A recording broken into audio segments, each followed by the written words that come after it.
presents to you the most unique show in sports. I'm going to say something now that some may take as a hot take, and I don't really care because I know that I'm right. A show so staggeringly awesome and unapologetically original, you won't know what hit you. Do you ever just get down on your knees and thank God that you know me and have access to my dementia? Featuring the man himself, Nick Costos. For anyone else who says, oh, he's exaggerating, he's prisoner of the moment. First off, shut up. This is the National Football League. This is not the Big 12. It's not Pop Warner. An absolute disgrace, an atrocity, an affront. One of the most disgraceful performances that I have ever seen in 35 years watching National Football League football. This is You Better You Bet, presented by BetMGM on Westwood One Sports. What's up, everybody? Happy and merry, terrific Football Tuesday to you and yours. This is You Better You Bet with Nick Costos on Westwood One Sports as we bring you the fastest show in all of sports. The show presented today and always by BetMGM. Make it legendary by downloading the BetMGM app and visiting BetMGM.com. The world of sports on this Tuesday morning, 9:01 a.m. Eastern Time, as we are live around the country on Westwood One Sports, is bustling and buzzing as per usual. And we are going to get to all of it, including my breakdown, my analysis, my bets for the college football playoff quarterfinals. Oh, baby. Tomorrow night, Cotton Bowl, New Year's Eve, Miami and Ohio State. Sugar Bowl to end it on New Year's night with Ole Miss and Georgia. Oregon, Texas Tech to start it off on New Year's Day. And the granddaddy of them all, the Rose Bowl, as the sandwich game on New Year's. And I am going to tell you, dear listener, and you, dear viewer, why Alabama and Indiana in the Rose Bowl is a game, not figuratively, but literally 100 years in the making. And I've got a bet on it. That's coming up next hour here on the show. We are also on this Tuesday morning. We are awaiting news on Denver Nuggets center Nikola Jokic. Jokic left last night's loss for the Nuggets in Miami with a knee injury. We have no word yet on the severity of the injury, if he's going to miss some time, the whole season, no time at all. We don't know yet on Nikola Jokic. If and when we get that news during the show, we will bring it to you immediately here on You Better You Bet. If we get news on the best player in the world, the best basketball player on the planet, Nikola Jokic. And if we don't get that news, I am going to lay out for everybody all the different possibilities if Jokic is out for some time, no time, the entire season, what to expect for the rest of the NBA season, how to bet the rest of the NBA season. And one of those possibilities with this Jokic injury could present us with, the greatest first-round series in the history of sports. Not the NBA, but all of sports. I'll explain later in the show. And I'm also going to tell you later this hour why it is insanity and sheer lunacy to suggest that the Atlanta Falcons should bring back head coach Raheem Morris for another season. Danny Parkins from First Things First on Fox Sports 1, our buddy, will join us later this hour to talk Week 18 in the National Football League and the upcoming NFL playoffs. Pro sports bettor Joey Knish, next hour on the show, his bets for the college football playoff quarterfinals. And if you're new to this show, new listener, new viewer, thank you very much.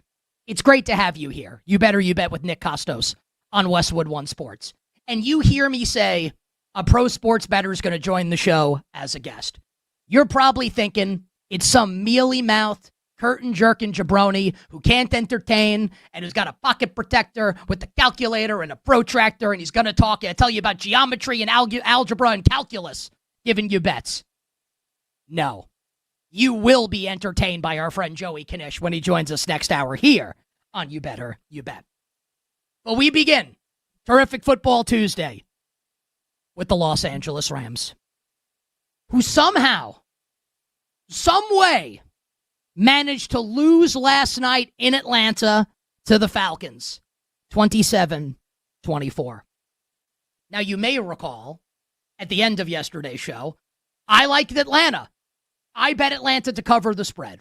Plus 7.5, game closed 7, so clearly bettors were into the Atlanta Falcons, including me. I thought the Falcons would keep the game close. Like, I won my bet on the game. Never did I expect the Falcons to win the game outright, especially in the wire-to-wire fashion that Atlanta won the game. And Rams head coach Sean McVay, after the game, Sean McVay stepped up to the post-game podium and said something that I think all of us were thinking about the Rams' performance last night against Atlanta. We weren't good enough. I do like the fight of this group, the way that we handled ourselves in the second half. And we had our chances to be able to close that game out. And here we are again in a disappointing situation. But this is a humbling league, and we got humbled tonight. Oh, they got humbled tonight. They absolutely got humbled tonight. I believe the great rapper Kendrick Lamar would say to the Los Angeles Rams, sit down, be humble. Now, some people believe that that is Kendrick Lamar's best song, or one of Kendrick Lamar's best songs. Those people are incorrect.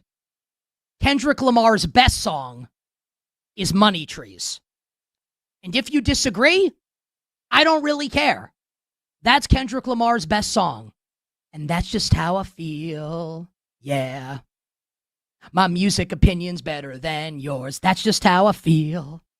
All right, we'll get back to sports. Sorry to Kendrick Lamar. Let's call it like it is, as far as the Rams' performance went last night on Monday Night Football. The Los Angeles Rams were flat. The Los Angeles Rams were uninspired. And the Los Angeles Rams were not ready to play. And I got to be really honest about all of it. I don't care. I love it. I only love it because I won my bet on Atlanta. Otherwise, it doesn't really matter to me. I don't care at all about this performance last night for the Los Angeles Rams. I do in a couple different ways. But as far as viewing the Rams moving forward into the postseason in Week 18, where they're going to play their starters per head coach Sean McVay, they want to enter the playoffs on a positive note. Let's consider a couple things before we bury the Los Angeles Rams because of this loss last night. And I think I'm going to be really fair about all of this, right? And you, the listener, you, the viewer, you can kind of listen to what I'm about to say, watch what I'm about to say, and you can decide if you agree with me or not. I think you're going to. Last night, the Los Angeles Rams did not have Devontae Adams, Alaric Jackson, or Kevin Dotson. That is, for those of you scoring at home, a future first ballot Hall of Fame wide receiver in Adams and two exceptionally important offensive linemen. Now, we can talk about the defensive effort last night for the Rams where you could have convinced me. I don't even think convince is a strong enough word. I think I'd believe it if you told me that Rams defensive coordinator Chris Shula started Bijan Robinson in his fantasy football championship game. That's how the Rams played defense last night. Bijan Robinson looked like the greatest, looked like the love child of Barry Sanders and Jim Brown last night, and he's great. I feel like the Rams made Bijan Robinson look pretty awesome. And we'll talk about Matthew Stafford, who was disappointing last night. Probably cost him most valuable player. We will get to that in a little bit. I hate to do this and single out one player, because it's more than just about one player or one play, and I mean that sincerely. But let's call a spade a spade. We all love sports, right? You watched the game last night. Maybe you bet on it. Maybe you had fantasy. Maybe you just watched because you love it. All cool here on this show. The Los Angeles Rams lost this game because DJ Humphries was the backup left tackle. And he single-handedly took multiple scores off the board for the Rams, including an actual Puka Nacua touchdown and a couple other big plays with penalties from DJ Humphries, who has not been a brutal offensive lineman throughout his career. At this stage of his career, he's a backup and he's not a good one. And the Rams were really missing Alaric Jackson last night. And it's not like Alaric Jackson is like Walter Jones or Orlando Pace or Jonathan Ogden. But I mean, when you go from Jackson here to DJ Humphries, this is like having your Survivor Series team go from Braun Breaker to the Brooklyn Brawler. Shout out to the great Steve Lombardi. And a little Steiner math for everybody on this Tuesday. I'm not absolving the rest of the Los Angeles Rams of blame for last night's loss. But let's call a spade a spade.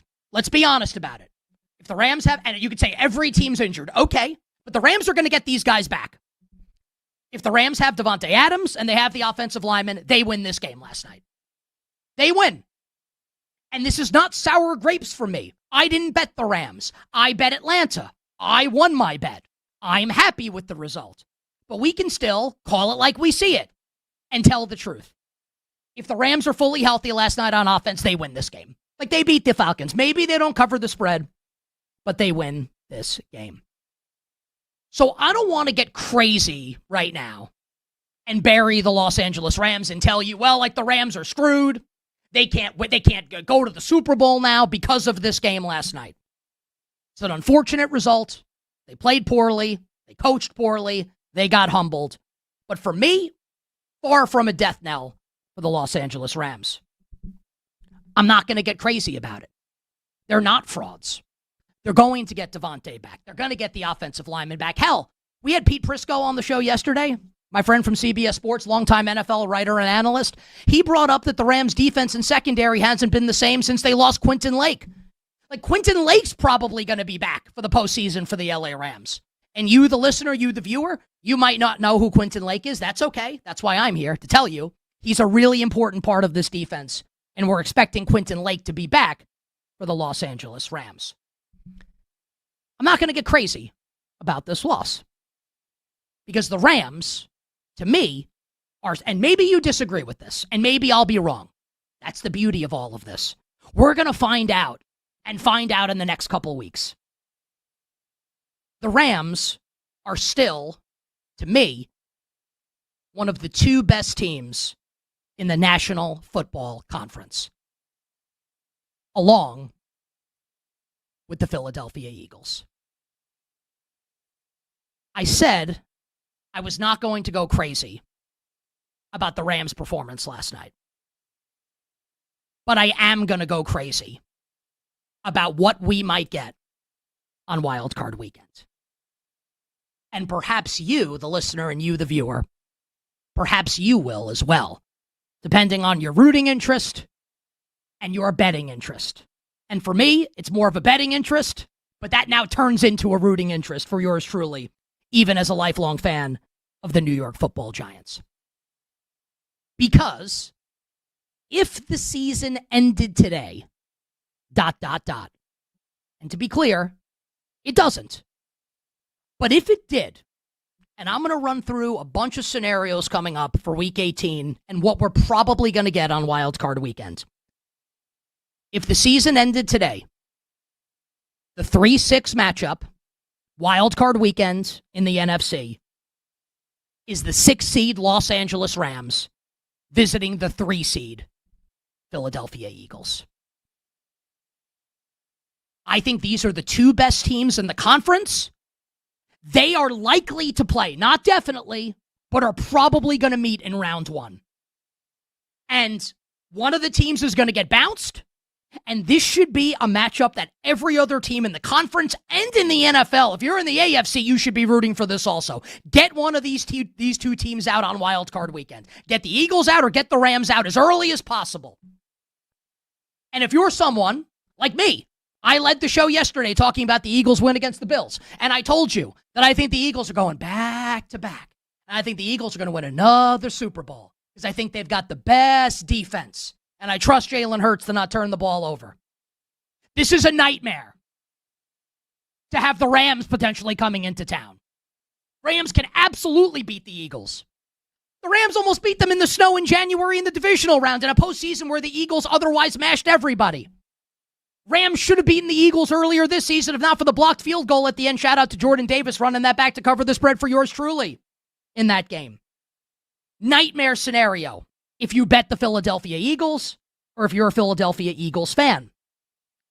And if you bet the Rams at any point, and even if you're not someone that bets, I think you can appreciate this context. People that bet professionally and create power ratings in the NFL, not that they have to be right, have power rated the Rams basically as the best team in the league all season long. So maybe you don't have money on the Rams. A lot of people do. And now you might have, if you have the Rams or you're a Rams fan, to go to Philly in round one. I mean, this is like, the mega powers colliding. This is Hogan and Savage at WrestleMania 5. This is unbelievable if this is the first round matchup that we get. So early this morning, it's 9:15 a.m. Eastern, so it was earlier than this. It was early this morning on the East Coast. I'm messing around with the playoff machine, as one does on Tuesday, December 30th, in the year of our Lord 2025, because I love this stuff, and it's fun to talk about. There are some ways where we will not get Eagles v. Rams in Philadelphia in round one. I have actually, on my notepad here, I have written down all the different scenarios here, and I'm trying to debate, even in this moment right now, if I want to try going through all of them. I think it might be a little cumbersome to go through. I think the way that it doesn't happen is if Seattle beats San Francisco. Then we will probably get San Francisco at Philadelphia. Let's use the betting market as a guide to try and figure out what's going to happen. And the betting market can be wrong. There are upsets all the time, right? Doesn't have to go this way. But the betting market has it like this. Chicago is favored to beat Detroit. Maybe the Lions upset them. We'll see. Let's say the Bears win that game. Chicago's the 2 seed, right? Because Chicago has the head-to-head win over Philly from Black Friday. The Bears have the tiebreaker over the Eagles. So let's say the Bears win. They're favored. The Eagles win against the Commanders. We think that's going to happen. Josh Johnson likely to start for Washington in that game. And let's assume that the San Francisco 49ers beat the Seattle Seahawks. And San Francisco is a very small home favorite coming up on Saturday night to win that game. You're going to get Rams-Eagles in Philadelphia. You'll get Seattle at the NFC South champion, where the Seahawks will absolutely... Seattle was just a touchdown favorite, 6.5-point favorite on the road in Carolina. Seattle will be favored on the road against either Carolina or Tampa. And you'll also get part 3, Bears-Packers in Soldier Field. That's the most likely scenario. Doesn't have to go that way, but the most likely outcome is Rams-Eagles in round one. And that is a nightmare for your boy. I don't want to see the LA Rams. And if you like the Rams, I'll say this for you, and I hope you agree, and if not, you might be dumb. You should not want to see the Philadelphia Eagles. Last note on the Los Angeles Rams from last night. So the Rams lose, obviously, and are now 11-5. And they deserve to lose the game last night. They lost to Seattle the week before. It feels like that game was 2 months ago, that epic Thursday night game, probably the game of the year in the NFL. 38-37, losing that game in overtime to the Seattle Seahawks. The Rams lost that game, we all watched that game, right? Maybe the best game of the year. The Rams probably deserve to win that game. Take betting out of it, and let's just talk about football analysis. The Rams probably deserve to win that game, right? Even if you're a huge Seahawks fan, I think you could probably admit that. In the Rams' other losses, Eagles, you can make the case they deserve to win that game. Carolina, maybe deserve to win that game. The Thursday night loss against San Francisco is one of the worst losses of the season that any team has had, given the fact that the Niners had no receivers and Brock Purdy didn't play in the game and San Francisco beat them in Los Angeles and also knocked me out of a big money survivor. Not that I'm bitter or anything about that. So we can say maybe the Rams should have 1 loss, 2 losses, 3 losses. They don't. They've got 5. And because of that, Matthew Stafford's not going to win NFL MVP. He's just not. And he's not blameless in this either, and we'll get to that in a second. Drake May, the New England Patriots' brilliant second-year quarterback, is minus 700, a huge favorite now to win Most Valuable Player at BetMGM. And even if you out there listening or watching, even if you don't bet on sports, I would encourage you, just like not all the time, but when you get a game like that last night where you thinking during the game, like, oh, like Stafford might lose MVP, go look at the live market at BetMGM and how it's changing rapidly because people are firing in bets. And the most noteworthy one to me, just really quickly, was Game 6 Oilers-Panthers a couple years ago, the first time they played in the Stanley Cup final, when the Oilers were going to win and come back from 3-0 down to make it 3-3. And we're all feeling in that moment like McDavid's going to win Conn Smythe even if the Oilers lose in Game 7, which they did. And McDavid's just getting bet and bet and bet and bet and bet. It's just fascinating, even if you don't bet, to get a glimpse into how people are feeling things are going to go. So Drake May's now a huge favorite. Patriots probably going to win this weekend. We'll see if they get the 1 seed. Probably not. Chargers going to rest Justin Herbert. Broncos probably going to beat them. Denver will probably be the 1. But Drake May's probably going to win MVP now. And for Matthew Stafford, he had his chances. Like, this is not like he's getting robbed here. Even in last night's game, had a bunch of opportunities. So even at the end, missing Xavier Smith on a crosser over the middle where Smith probably scores to give the Rams the win. Just outright missed him. The Puka Nacua play where Puka almost makes the catch of the year, maybe the catch of the decade in the NFL. He had his chances. He was bad last night. And that doesn't mean he's had a bad season. Even the best quarterback seasons in the history of the league usually have one clunker attached to them. It's a 17-game season. Like, these things happen from time to time. Matthew Stafford was bad last night, by his standards. And it's going to cost him most valuable player. And I think it's going to get Drake May over the finish line. So heading into last night, ask me who's going to win MVP? I would have told you Matthew Stafford. Ask me or the betting market right now who's going to win MVP? Allow me to channel my inner Justin Timberlake. It's gonna be May. We are off and running here on a Tuesday. You Better You Bet, presented by BetMGM on Westwood One Sports. Coming up next, we will talk the winning team from last night's game, the Atlanta Falcons. And I'm going to tell you why. It is insanity to suggest Raheem Morris should come back as the team's head coach, and why the Falcons have telegraphed what they're going to do with general manager Terry Fontenot. I'll explain on the other side. Tuesday edition of You Better You Bet here on Westwood One Sports with me, Nick Costos. We'll be right back with You Better You Bet on Westwood One Sports.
Here's Robinson, right side. Nice cutback. He's gone. Can anybody catch him? Not tonight. McCreary chasing. Won't get there. Touchdown, Atlanta. 93 yards. Welcome back to You Better You Bet on Westwood One Sports.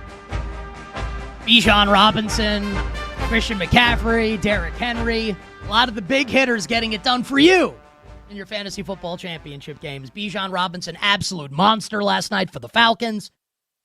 Troy Aikman, kind of like, and I love Troy, and I mean that. You've listened to the show, watched the show for any amount of time, you know I think Buck and Aikman are great.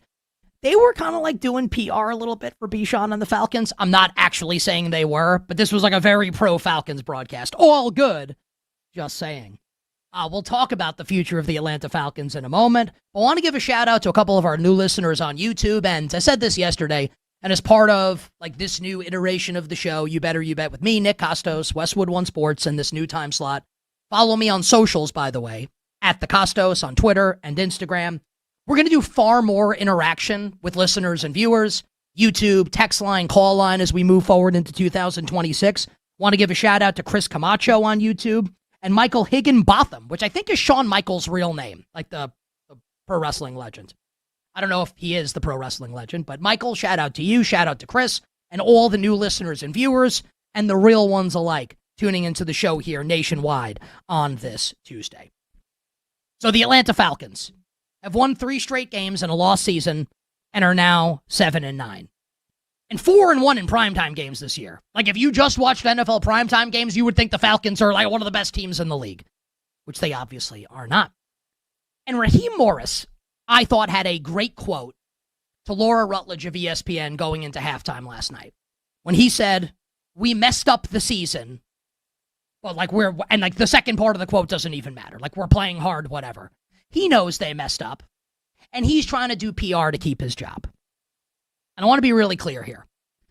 Once upon a time in another life, I was a producer at Sirius XM NFL Radio.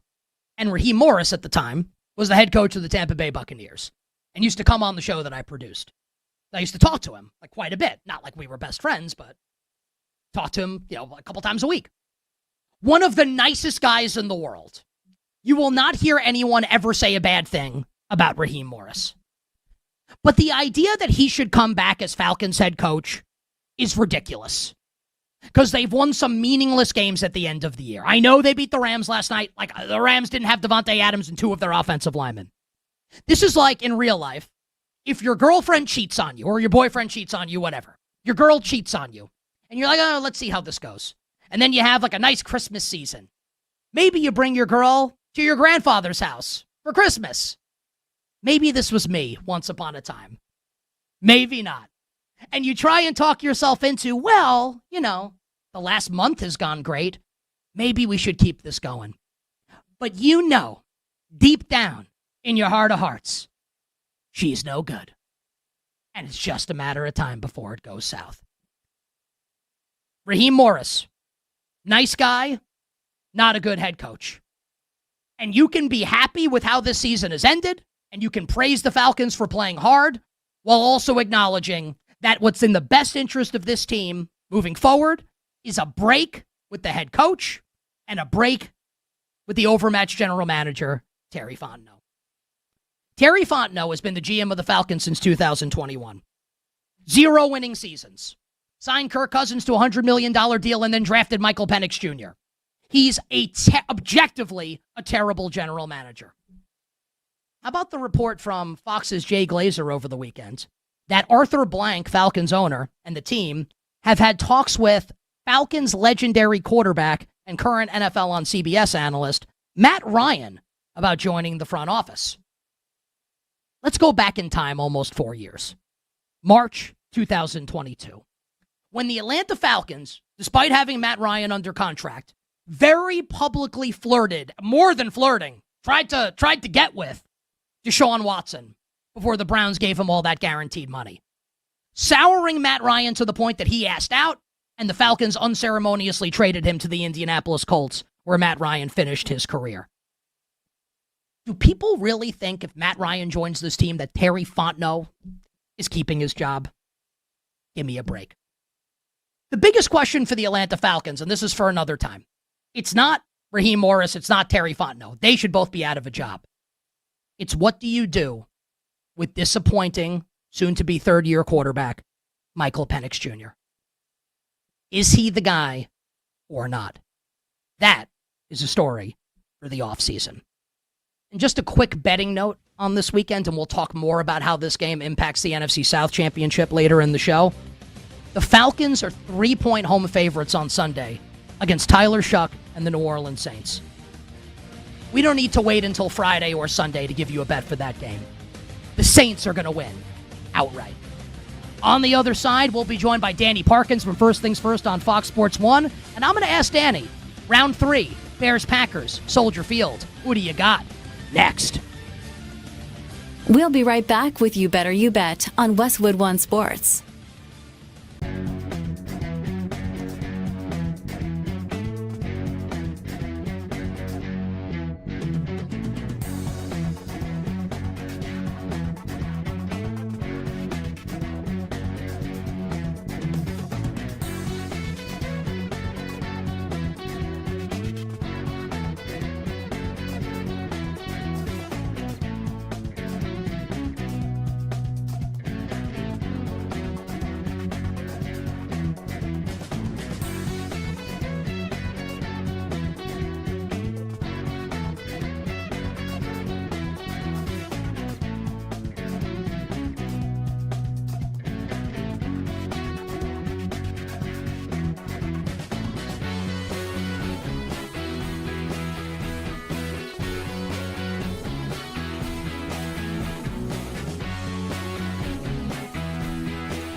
to the air one more time, sending it downfield to the end zone for Burden. He's got it. Touchdown, Chicago. Luther Burden just told you about his ability. This is You Better You Bet, presented by BetMGM on Westwood One Sports. No, Mike Tirico. I told you about Luther Burden's ability and how good he is. Told you before the year, going to be the best receiver on the Chicago Bears. Well, you know what? Maybe slight disrespect to DJ Moore and Rome Odunze and Olamide Zaccheaus. Luther Burden's the best receiver on the Bears. Showed you why on Sunday night in a losing effort. But more importantly, won me a fantasy football championship. Shout out to Luther Burden. Next hour on the show, I'm going to give you all my analysis, breakdown, and bets for the college football playoff quarterfinal. And I'm going to tell you why Alabama and Indiana in the Rose Bowl is a game, literally, not figuratively, actually literally, 100 years in the making. But joining us right now, one of our best friends here on You Better You Bet. And I love him for many different reasons. I think right now the number one reason would be because he gave our executive producer, Bill Zimmerman, a lot of grief during the break, and Bill deserves it. You watch him weekdays, first things first on Fox Sports 1, 5 to 6 p.m. Eastern. You follow him on all social platforms, at Danny Parkins. His name is his social name, at Danny Parkins. Danny, what's going on, buddy? Merry Christmas to you and the family. Welcome back to You Better You Bet. How's it going? Nick, congratulations on the show. You're sounding great. No one more deserving. There's no one more deserving than you. There might be someone more deserving than Bill Zimmerman, though. I mean, Pete Prisco as the first guest in the new time slot. Me, I'm a regular. You don't have, I'm contractually obligated to come on.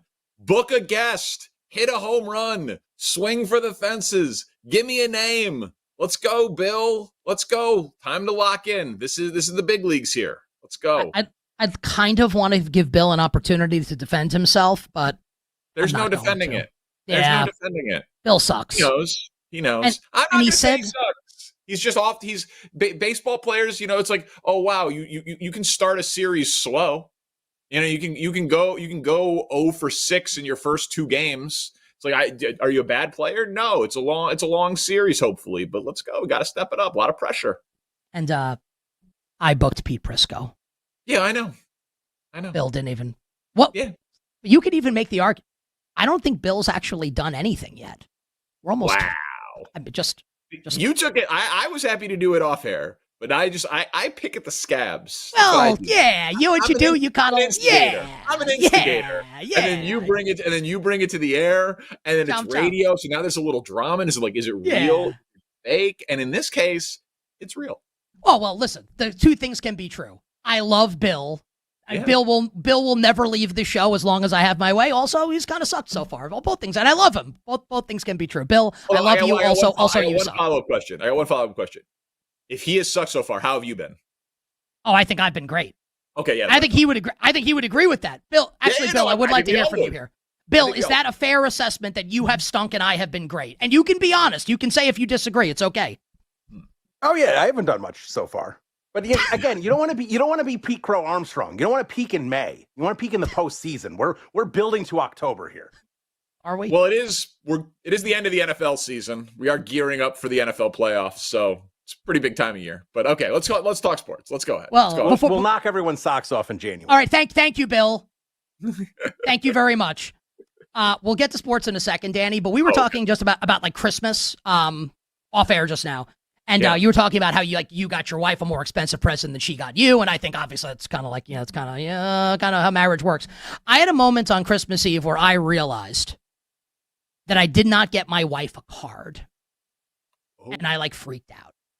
It's like 6 o'clock. I had a couple glasses of white wine and some lightweight, and I'm going on my phone. I'm going on. Can I Amazon a card to get here tonight or early tomorrow morning? No. CVS is closed. I was in no position to drive. Can't do it. It turned out that it was okay because my wife did not get me a card either. So it actually all's well that ends well. Do you get your wife a card for Christmas? No, I don't. We're not a card on Christmas because she does really like cards for her birthday. I don't really love the card games. Someone else is writing your thoughts. I think the power move in your spot there, you're a wordsmith. Handwritten note. No, I actually fully disagree with this. The handwritten note is an admission that I forgot to get the card. I did okay, but not if you do it like it's the season of kids write letters to Santa at the North Pole. You know what I mean? Maybe Santa leaves a note for the kids. You write a lovely dear Mrs. Claus appreciation, 'tis the season love letter to your wife. I think you saved $8 on the card, and it was thoughtful. And I mean, you as a takesmith and a wordsmith, after a couple glasses of Pinot Grigio, I think that Sauvignon Blanc. But who's counting? Sauvignon Blanc. Listen, I mean, eventually you'll become an adult and graduate to red wine, but it's okay. And so, yeah, I don't think I will. I'm being honest about that. I don't think I will. But so just, I think handwritten note, beautiful cursive signature. First thing she sees when she wakes up in the morning, I think that would have been a power move. Listen, the card would have been great. It would have been awesome, as you suggest. My wife would get it and would look at me and say, "You forgot to buy a card." Fair enough. Boy, that's exactly how it would go. Okay, talk some sports. Okay. So listen, I'll have this serve as the backdrop here. I bet the Eagles to win the Super Bowl. I'm in on Philly. I am quaking in my sneakers, my Hokas. I'm not wearing boots. Actually don't have shoes on at all right now. I take them off in the office. At the thought of Eagles-Rams in the first round. And it feels like that's the most likely outcome. I actually, and I've been on the Bears all season, I need the Bears to lose to the Lions this weekend and Philly to get up to the 2 to avoid the Rams have the Eagles play the Packers. Bears are a small home favorite on Sunday against the Lions, and that Dan Campbell would love nothing more than to win this game. 2.5 is the number at BetMGM, 50.5 the total.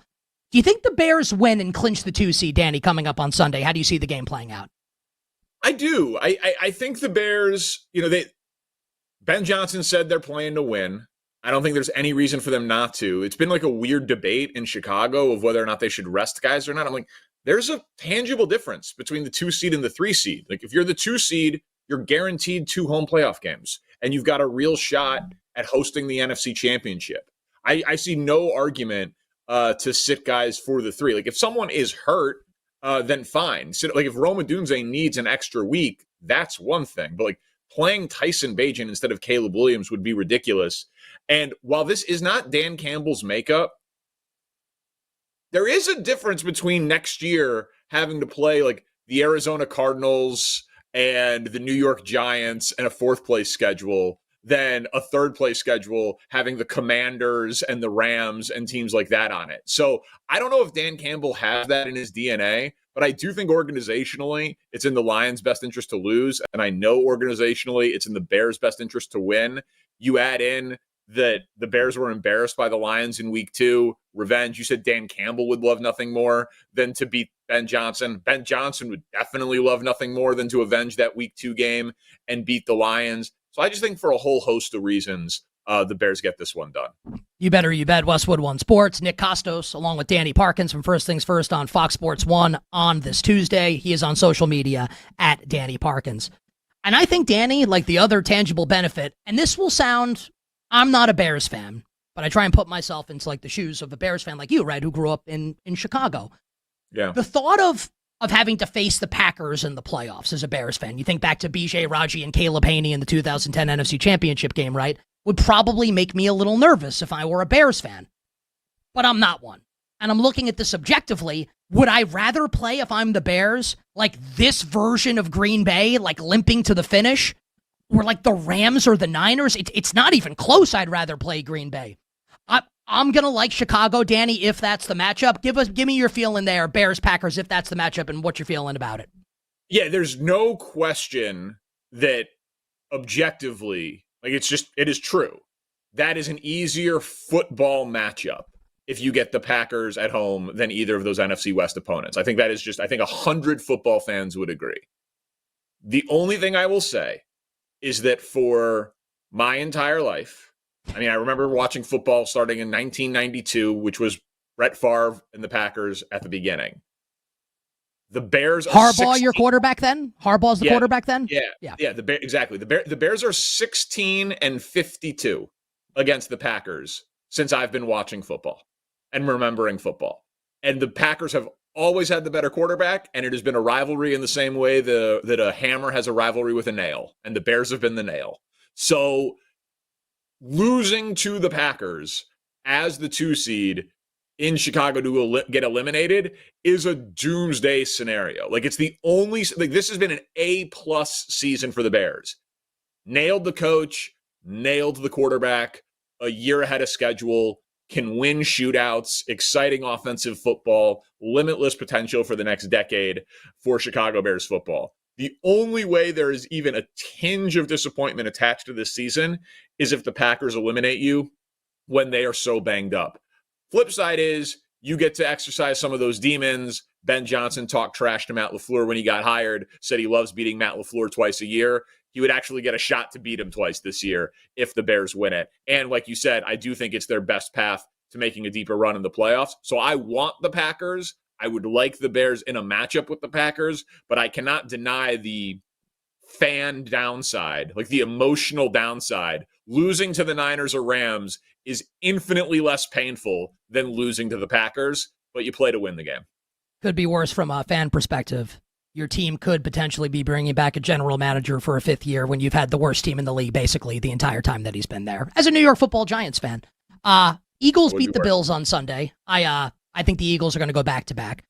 Buffalo could have won at the end of the game, and I think the Bills, and I'm sure you will agree, who could disagree, right? They're a deeply flawed team, but they've got the best quarterback in the conference, and with Mahomes out, the best quarterback in the NFL.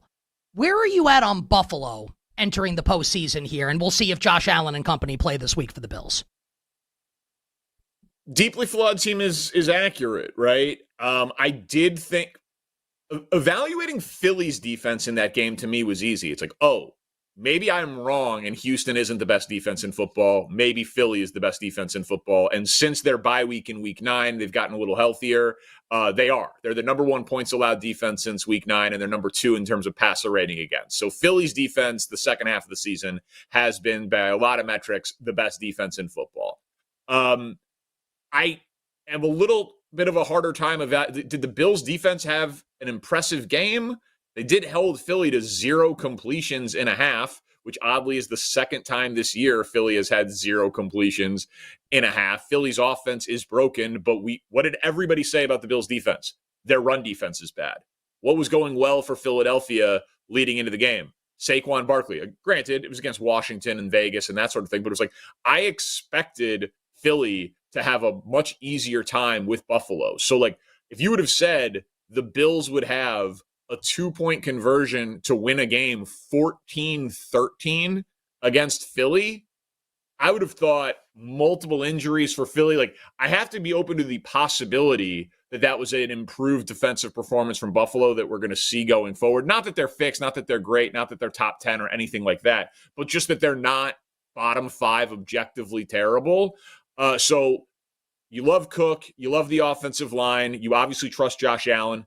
Terrible miss for him on the 2-point conversion, but I think 9 times out of 10 he hits that throw, and odds are he's going to have to be Superman in order for them to win 3 games to make it to the Super Bowl in the AFC.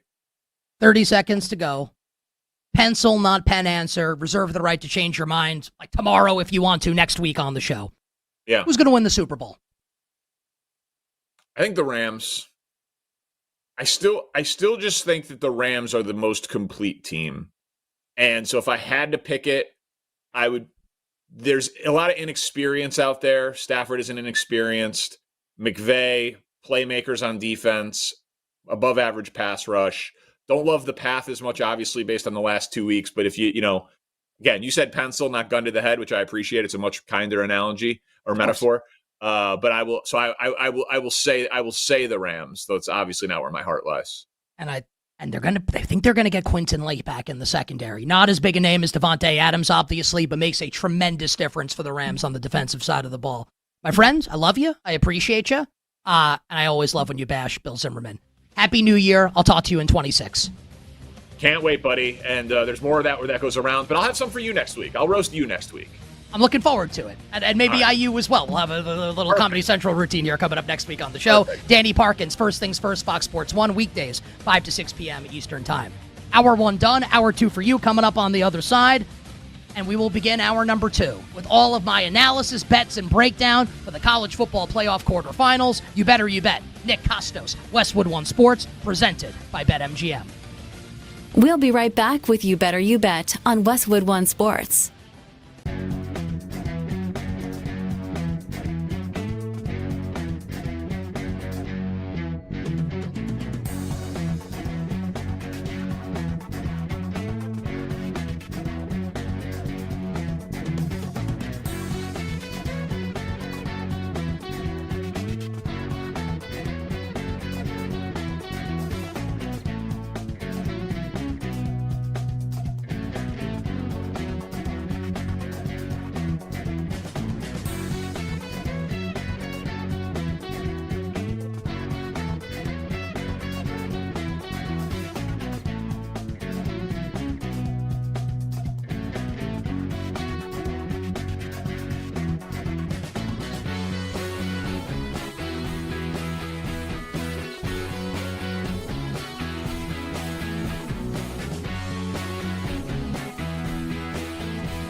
The biggest names in the business are on You Better You Bet with Nick Costos. Hey, this is Joe Buck, and you have done it. You have found it. You are listening to You Better You Bet. Great decision. Hi, this is Kevin Harlan of CBS, Westwood One, and TNT, and I'm listening as you do every day to You Better You Bet with the most handsome single man in the radio business. A man who, if I was not married for 38 years, I might consider myself the kind of guy that can electrify a listening audience and a crowd of bystanders watching him do what he does so well each and every day. Continue to listen right here on You Better You Bet. This is You Better You Bet on Westwood One Sports. Brought to you by BetMGM. The terrific Football Tuesday edition of You Better You Bet rolls on. Nick Costos and you on Westwood One Sports. Love the first hour of the show, breaking down the Los Angeles Rams' inexplicable loss last night on Monday Night Football in Atlanta to the Falcons. Why it likely cost Matthew Stafford NFL Most Valuable Player, and why, if you're an Eagles fan, an Eagles better, a Rams fan, or a Rams better, we are staring, and I will say we because I am an Eagles better, not an Eagles fan as a Giants fan, but an Eagles better. We are staring nightmare scenario in the face. Eagles, Rams, and Philadelphia in the wild card round. And I think those are the two best teams in the NFC, and the fact that we might get them playing in the opening weekend of the NFL playoffs is just crazy. And speaks to what an up and down year this has been, where you can make the case for a bunch of different teams to potentially win the Lombardi Trophy in Super Bowl 60. We touched on the Atlanta Falcons, why I think it would be nuts to bring back head coach Raheem Morris and general manager Terry Fontenot. Next hour on the show, I'll tell you about Atlanta holding the keys to the NFC South and the Panthers-Bucks game coming up on Saturday. Very much look forward to that. And great spot with my friend Danny Parkins, First Things First on Fox Sports 1. Danny appropriately roasting our executive producer, Bill Zimmerman. And I think Bill might, Bill, pop on here for just 1 second, because once upon a time we were both producers at Sirius XM Mad Dog Sports Radio. You can be honest here and say the answer is you if you think it's you. Who did you think the better guest booker was when I was producing alongside you? You can be honest if you think you were better than I was. Bill just wrote in the chat that his audio is cut out. Very, Bill, F- for our friend Bill Zimmerman. We'll move on from here. Still to come on the show. We're awaiting news on Denver Nuggets star center Nikola Jokic. No word yet on the potential severity of his injury. Last night's Nuggets loss in Miami against the Heat. Maybe we'll get that news during the show. Maybe we won't. If we don't, I will roll through all the potential possibilities. Jokic misses no time, sometime, the whole season, and what it'll mean for the rest of the NBA year, and how you as a fan and you as a bettor should approach the season. We'll talk about Marcus Freeman staying at Notre Dame later this hour. He announced that yesterday, and why I think it's a win for both Notre Dame and the National Football League. Oh, yeah. Bill is back now. Bill, who was a better guest booker when we both produced sports radio together? It's hard to say, Nick, because I think that it also depends on the guest, and this isn't a knock to Adam Shine, but I will say this. The best guests I ever booked were for Chris Russo. It was also the easiest guest booking I've ever done because he already had an established name, so like I can call up the NFL and book Roger Goodell. That doesn't mean suddenly I'm a better guest booker. It just means they're willing to help out that host. So, Bill, who was a better guest booker, me or you? Well, then of course it was me. I actually pretty strongly, I'll say this. I think you are a better producer than me overall, and I mean that. I'm not just saying it. I do think I was a better guest booker. Anyway, thank you very much, Bill. Bill needs to get on the guest booking train here as we move into 2026 here on Westwood One Sports. For right now on the show, let's talk some college football playoff. Quarterfinals coming up tomorrow night. It kicks off Cotton Bowl with Ohio State and Miami. We've got Oregon and Texas Tech in the Orange Bowl on New Year's Day. Indiana and Alabama in the Rose Bowl. Ole Miss and Georgia, New Year's night in the Sugar Bowl. This is going to absolutely rule. What a great time of the year in sports with the NFL playoffs approaching, college football playoff quarterfinals. just the absolute best. And I'm going to roll through all 4 games here in this segment and give you my analysis and my bets. And let's start tomorrow night with Ohio State and Miami. Buckeyes, a 9.5-point favorite in the game. Total is 40.5, and that total has been coming down. It's even down from where it was yesterday. So bettors seem to think this will be a lower scoring game than the market expects. The under has been getting bet down to 40.5. And before I reiterate, because I said it a little bit yesterday, before I reiterate my thought on this game, my feeling on this game, my bet on this game, I would like to take everybody back in time. Almost 23 years ago. To one of the greatest college football games ever played. And certainly one of the 5 best college football games of my lifetime. The 2003 Fiesta Bowl. As Ohio State, with Jim Tressel and Craig Krenzel and Maurice Claret, huge underdogs against the reigning defending national champion Miami Hurricanes, with Tony Montana's favorite coach, Larry Coker. Miami, a big favorite in that game, and Ohio State wins in a huge upset and stops a Miami dynasty 31-24 in double overtime. And if you've never seen the highlights of this game and you're unfamiliar with it, as I don't know what rap producer says this, maybe Tyler or Kenny will know, get familiar. I don't know, look it up on YouTube or something. It's 2026 almost. You should be able to find it. It is well worth your time. It's one of the best games ever. And I remember, and we all have this, right, with certain sporting events in our lifetimes. I remember where I was when I watched this game. I was a junior at Fordham at the time, and I was covering, or maybe a sophomore, whatever. And I was covering, because it was great, I worked at WFUV at Fordham, and I covered the local teams in the area as a college kid, like interview players in the locker room. It was either a Knicks or a Rangers game. I'm either covering the Knicks or the Rangers. They both stunk. So I'm at Madison Square Garden, right? And this is the night of the national championship game. And I remember like going into Penn Station to get into like the train or the subway or whatever to go back to campus. And I stopped in one of the bars at Penn State, and I'm under 21 at the point. I didn't like want to get a drink. Like the game was on. And I remember staying and missing multiple trains so I could watch the end of Ohio State Miami. So that's where I watched that game almost 23 years ago at some dingy, smelly sports bar at Penn Station in Midtown Manhattan, attached to the world's most famous arena, Madison Square Garden. Ohio State won that matchup against the U. And I do think Ohio State will win this matchup against the U. Talked about it a little bit yesterday. I love the fact that Ohio State head coach Ryan Day is assuming the play calling duties for this game and presumably the rest of the college football playoff.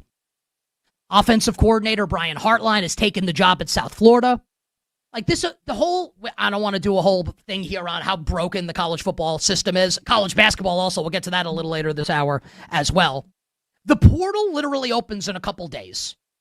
And just like, I love how in 2000, like normally you would say something like the portal is opening and you're playing like Dungeons and Dragons or like Final Fantasy. I do think Dungeons and Dragons is very nerdy. I've also played every Final Fantasy game and I absolutely love it.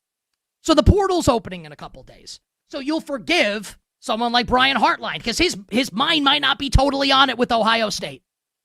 Like that might be how this is. And you'd be able to totally understand. So I like Ryan Day, who obviously before he was the head coach at Ohio State, was calling plays on offense. You badass play caller. And Ohio State struggled way too much against Indiana in the Big Ten title game, only scoring 10 points in that game in a loss to Kurt Cignetti, Fernando Mendoza, and the Hoosiers. We'll get to Indiana and the Rose Bowl against Alabama coming up in a moment. Here on You Better You Bet, Westwood One Sports with me, Nick Costos. Follow me on socials, Instagram and Twitter, at the Costos, TheKostos. I do think Ryan Day calling plays is going to get this Ohio State offense in gear to win the game. But I don't think Ohio State's going to win by double digits. Miami has dudes, athletes, NFL players on both sides of the ball. Whether it's Malachi Toney, Reuben Bain, they have studs.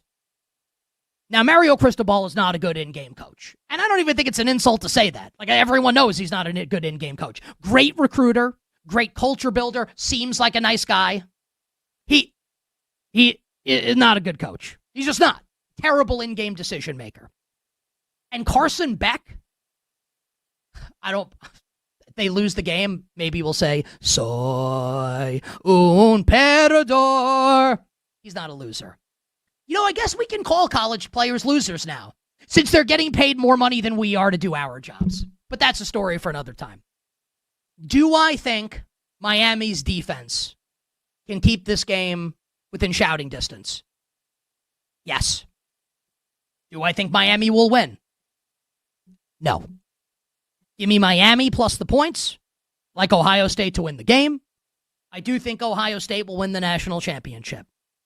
So, in a redo of 2003, Ohio State beats Miami en route to a natty, and this time I don't have to watch it from a dingy, smelly, smoky, like urine-filled bar at Penn Station in Midtown Manhattan.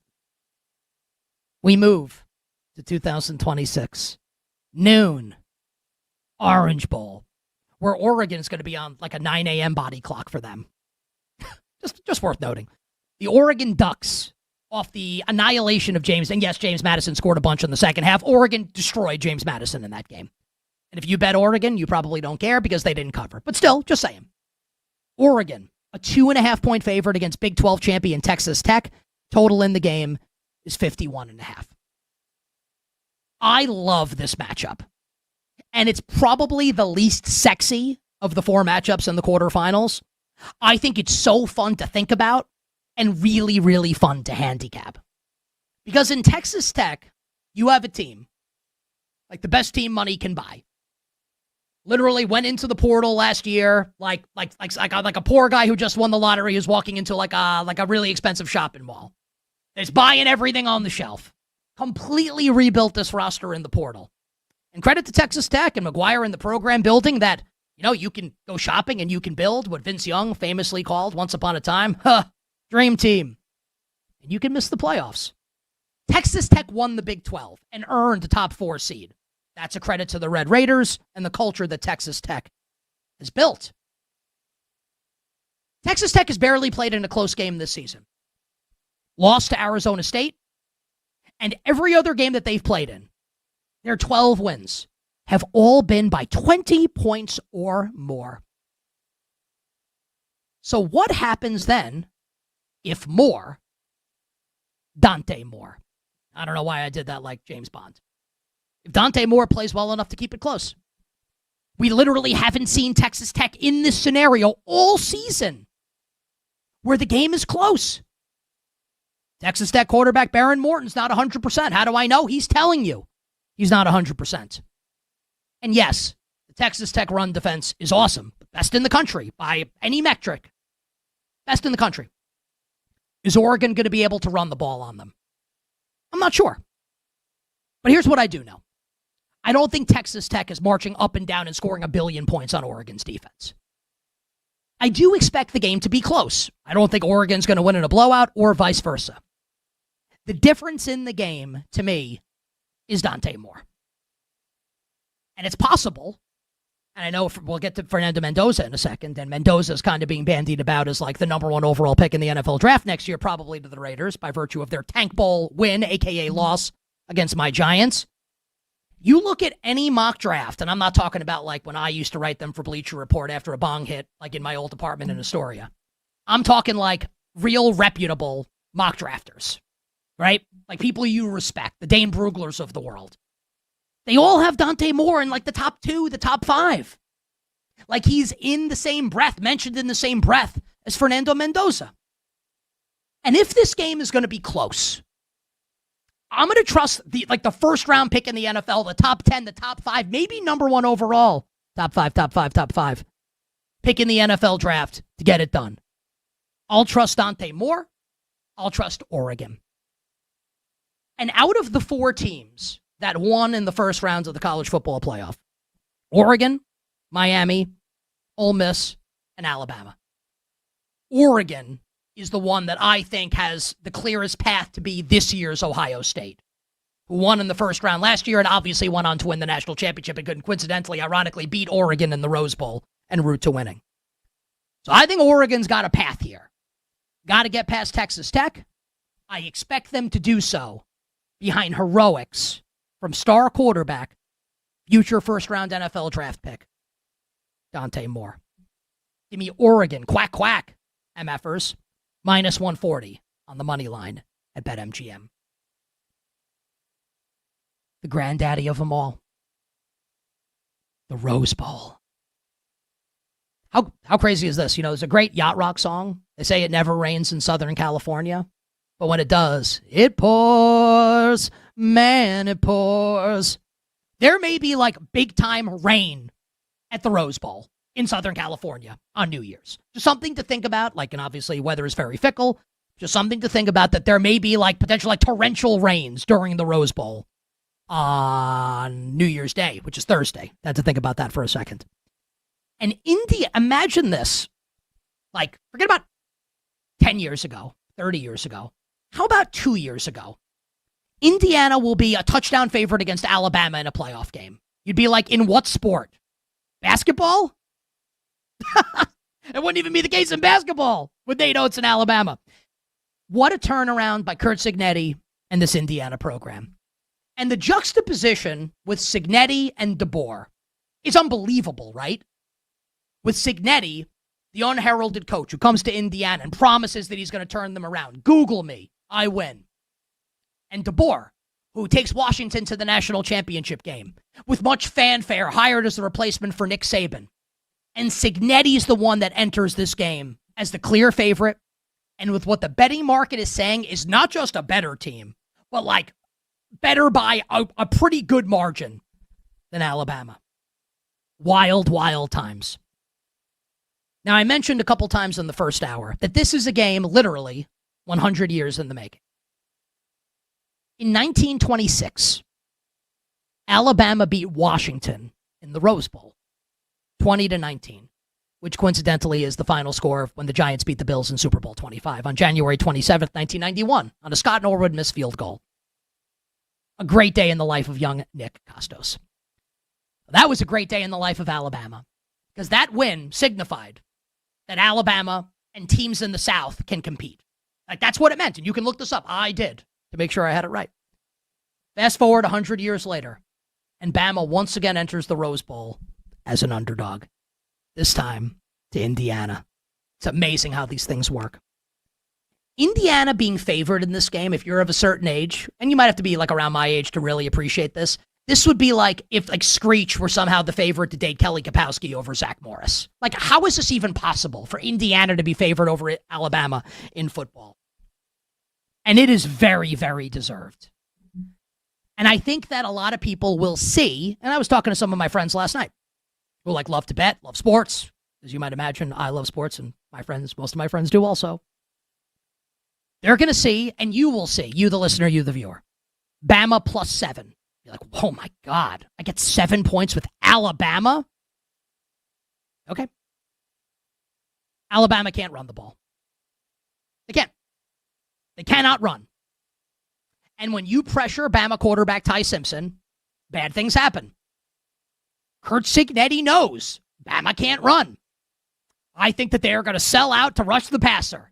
And I don't think that's going to go well for Bama. And on the flip side, here is the Heisman Trophy winner. Maybe the number 1 overall pick in the NFL draft, Fernando Mendoza. I want to wait to see if this point spread goes down to Indiana 6.5, and I will lay the Hoosiers in the Rose Bowl. So Bama wins in 1926 and makes its mark on the college football world. In 2026, it'll be Indiana, and it'll be Curt Cignetti. And y'all pay homage to the man. Woo! Last one. Sugar Bowl, New Year's night. Georgia, a 6.5-point favorite against Ole Miss. Total 56.5. So these two teams played back in October, and Georgia was trailing 35-26 to when Lane Kiffin was still the coach at the start of the fourth quarter, and came back to win the game 43-35. Outscoring Ole Miss in that fourth quarter 17-0. As part of a series of fourth quarter heroics by Kirby Smart, Gunnar Stockton, and the Georgia Bulldogs this season. And that's Ole Miss's only loss of the year. And they were up big up by 9 going into the fourth quarter against Georgia and lost that game. Now, Georgia didn't need late game heroics to beat Alabama in the SEC title game. They waxed Alabama in the SEC title game and have had 3 weeks off to rest. I think a lot of people are going to like Georgia in this game. I already bet Ole Miss. And I mentioned that yesterday, and I talked about it for weeks in the other time slot on You Better You Bet. Just that I felt like the point spread was a little big. Like, you want to tell me Georgia 6.5? Okay. I understand. I don't want to bet Ole Miss plus 6.5. But at a full 7 or 7.5, yeah, I'll bet Ole Miss. And Trinidad Chambliss, their star quarterback, got gold all on his chain, gold all on his watch. Don't believe him? Just watch. I have no idea if Pete Golding, Ellie's dad, I have no idea if he's going to be a great head coach at the collegiate level. Looked great against Tulane in the first round of the playoff. But I think one thing we can say about Pete Golding for sure, maybe he's not a great head coach. We'll see. Guy can coach his ass off on defense. And people way smarter than me in terms of analyzing college football all say it. The over has been a hot bet in this game. I'm going to go the other way. Kirby Smart on one side, Golding on the other. Fireworks the first time they met. I think this will be a tighter game. Maybe Georgia wins by 7. I do think Georgia will win. I bet Ole Miss 7.5 is what I want to bet with Ole Miss. And I will bet the under coming up in the Sugar Bowl. We'll take a quick break. Coming up on the other side. You just got my bets for the college football playoff quarterfinals. Next, pro sports bettor Joey Knish will join the show with his bets for the college football playoff quarterfinals. And if you've never heard him before and you're thinking, man, this spot's going to be boring, well, you don't know me and you don't know him. Prepare to be entertained and informed. Next, You Better You Bet. Westwood One Sports, presented by BetMGM. We'll be right back with You Better You Bet on Westwood One Sports.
This is You Better You Bet, presented by BetMGM on Westwood One Sports.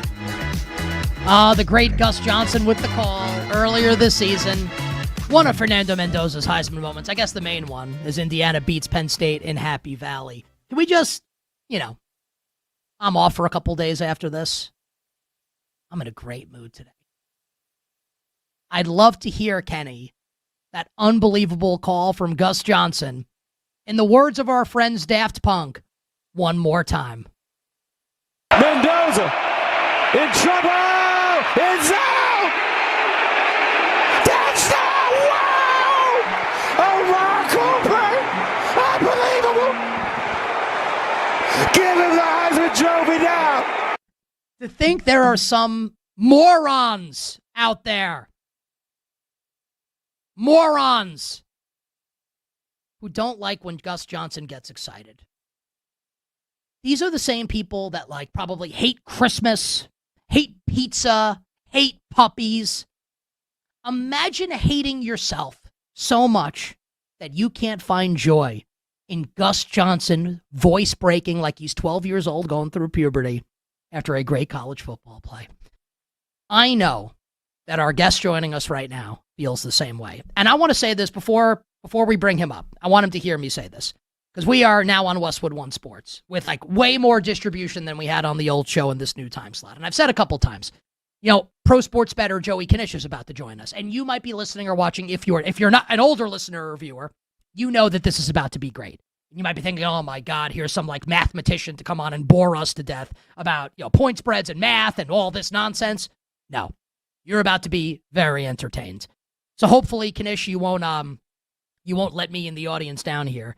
As pro sports bettor Joey Knish joins the show, everyone should check out his college football betting show, Hit the Books. You can find it in podcast form and on YouTube. And actually, I don't know if you should follow him on Twitter. You can if you want to. It's an interesting Twitter feed at Joey Knish 22. Merry Christmas, my friend. Early Happy New Year. How's it going? Welcome to the new era of You Better You Bet.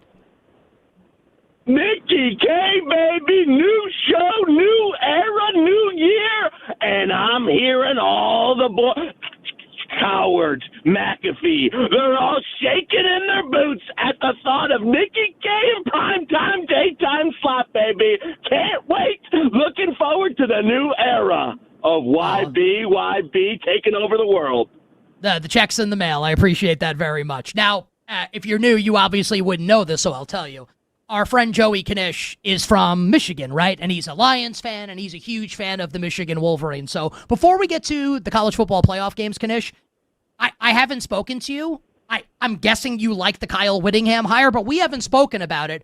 What are your thoughts on Michigan? I think they stepped in it in a great way here. A way better coach than Sharon Moore. What do you think about the Kyle Whittingham hire? Do you think they'll keep Bryce Underwood? Give us your thoughts on the Michigan Wolverines moving forward here with Kyle Whittingham. I'll be honest with you. Initial reaction, I was a little subdued. It took about, 12 hours for me to get on the bandwagon. Once we got the Utah OC, the BYU DC, I'm feeling better about it than I was.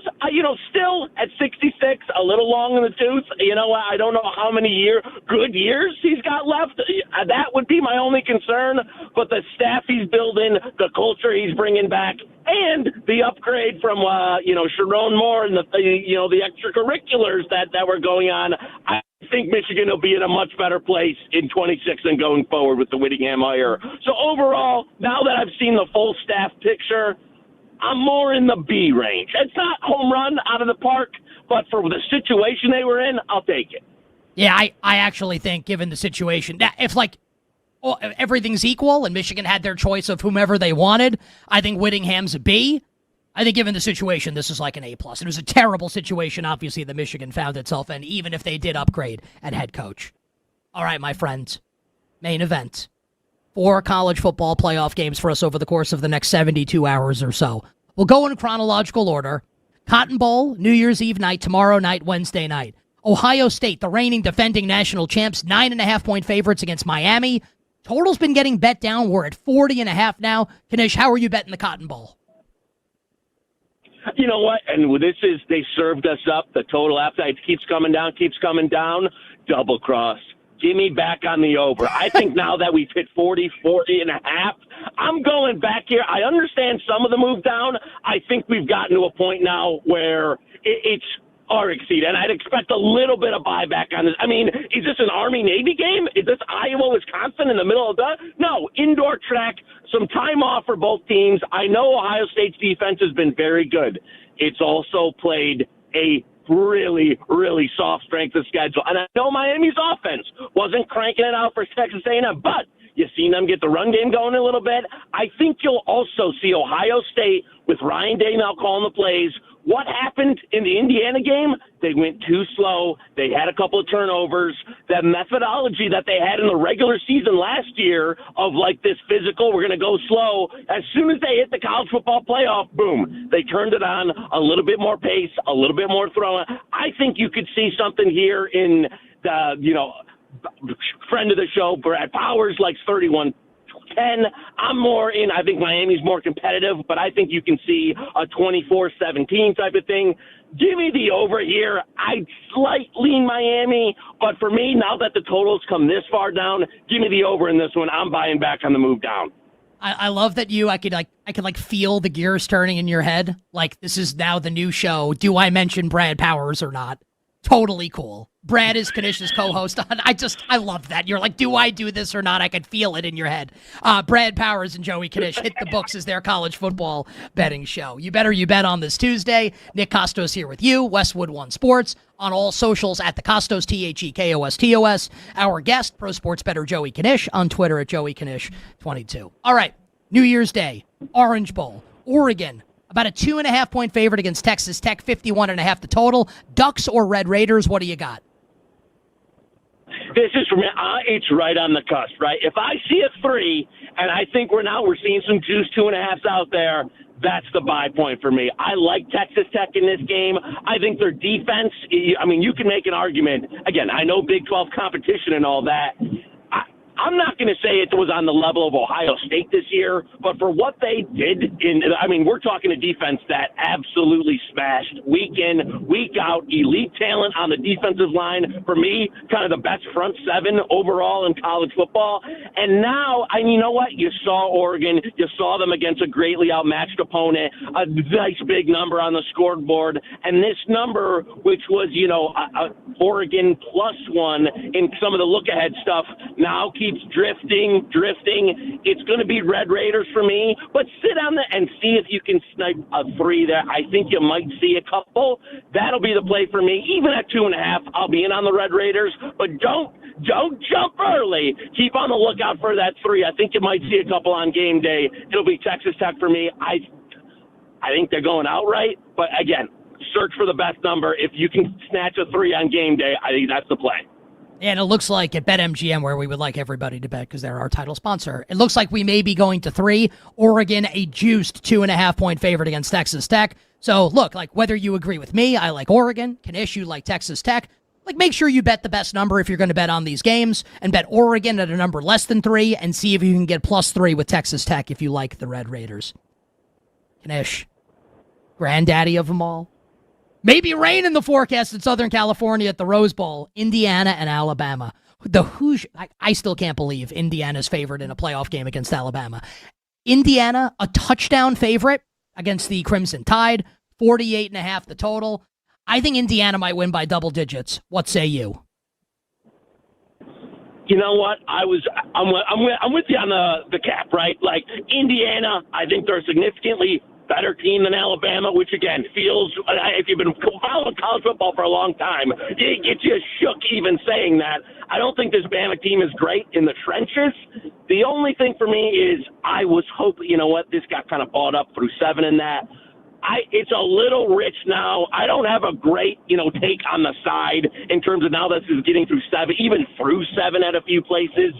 It's a lean under to me. I'll tell you, of the 4 playoff games, this is probably the one that I'm the lightest in terms of investment, in terms of price. I just think the number got a little away from me on Indiana. I thought after the Bama win, we might get a bit of a discount, but I'm with you just in terms of if you're telling me a Bama win or an Indiana by double digits or more is more likely, I'm with you on the Hoosiers. I think they're better in all facets than Alabama. And the only thing that might scare me a little bit is I do think Kalen DeBoer can scheme it up. The passing offense has been better.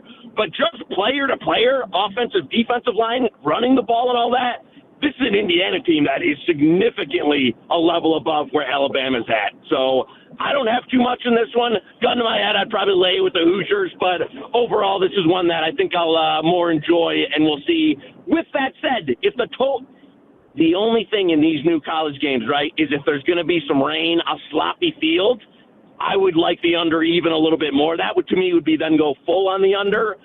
I just worry about, in today's day and age in college football, if there's lightning within, 800 miles of the stadium, we're going to delay the game for 4 hours. So keep an eye on the weather. If you can get a little bit of weather, a little bit of, like Rose Bowl feel not great, I think that leads itself to even more of an under. So it'd be the under nothing for me, too, on that one.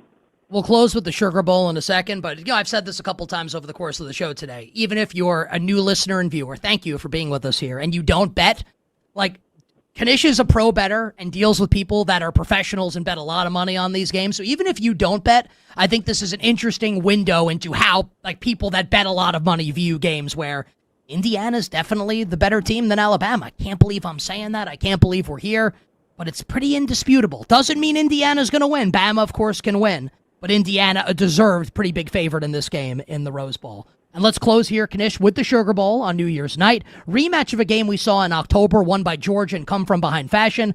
The Bulldogs 6.5-point favorites against Ole Miss, 55.5 the total. In about a minute, who do you like in the Sugar Bowl? Oh, the sugar is sweet in this one, baby. I got my little Bulldog. I got the sugar cubes. It's like I'm at the horse in the barn. I'm feeding the cubes. Favorite side of the bunch in this one, I'm laying it with the Dogs. 6.5. I like anything under a touchdown in this one. Georgia defense finally hit stride. End of the season, the pass rush got there. And I think you finally see a little bit of that Mississippi, the coaching staff turnover comes to roost in this one. Same thing that I had with Oregon, where they put up a big number in a G5 game where I think they were, significantly overmatched versus Tulane. Even the box score in that one, I don't think the margin of victory was fully deserved. So to me, Georgia, if I'm getting a nice offense that I think they've been, putting together the running game, but for me, the defense really came together, and the pass rush, which struggled all year, they physically dominated Alabama in that SEC championship game. Now Kirby with a little bit more time to prep versus a makeshift staff in Mississippi. This is my favorite side of the bunch. I laid it with Georgia. I like it. I like it a lot. Anything under a touchdown. Hit the Books is the name of the college football betting show on YouTube and in podcast form. And if you follow him on Twitter, parental advisory necessary at Joey Kanish 22. My friends, I appreciate you, and I hope you know that. Happy New Year. Good luck with the bets, except the ones where we're going heads up, and we will talk to you in 2026. Man, cheers to the new show. See you in 26, my friend. Whatever they say in Greek, maybe it's alakastas. I'll let you solve it. See you next year, baby. I'm a Fugazi Greek. I have no idea. I know like a couple of words, some curse words. Can't say them on the show. Joey Kanish joining us here on You Better You Bet, his bets for the college football playoff quarterfinals. On the other side, we're going to keep it in the college sports milieu. I like the milieu. I think it's technically pronounced milieu. Milieu, I think, is more fun. We'll discuss Marcus Freeman staying at Notre Dame and why I think it's a win for both him, Notre Dame, and the National Football League. And a story, and I'm being sincere here, that is sweeping the college basketball world. And if you haven't heard about it, it's going to knock your socks off. It's coming up next here on Westwood One Sports. We'll be right back with You Better You Bet on Westwood One Sports.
Now, back to You Better You Bet with Nick Costos on Westwood One Sports.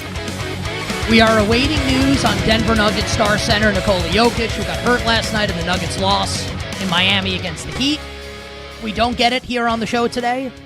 I'm going to roll through all the possibilities, all the things, all the potential outcomes of Jokic. If he's out for a little bit, not at all, season, and what it means for the rest of the NBA campaign. That will start next hour on the show. And if and when we get that news, and we're all over it, we're monitoring it, and by monitoring it, I mean we all have notifications turned on our phones for all the, like Shams in the NBA. So as soon as that news comes out, if it comes out before we bid you adieu at noon Eastern, we will bring it to you with all the analysis here on the show. So we'll talk more about Jokic and that injury, and something else that I found interesting last night in the NBA.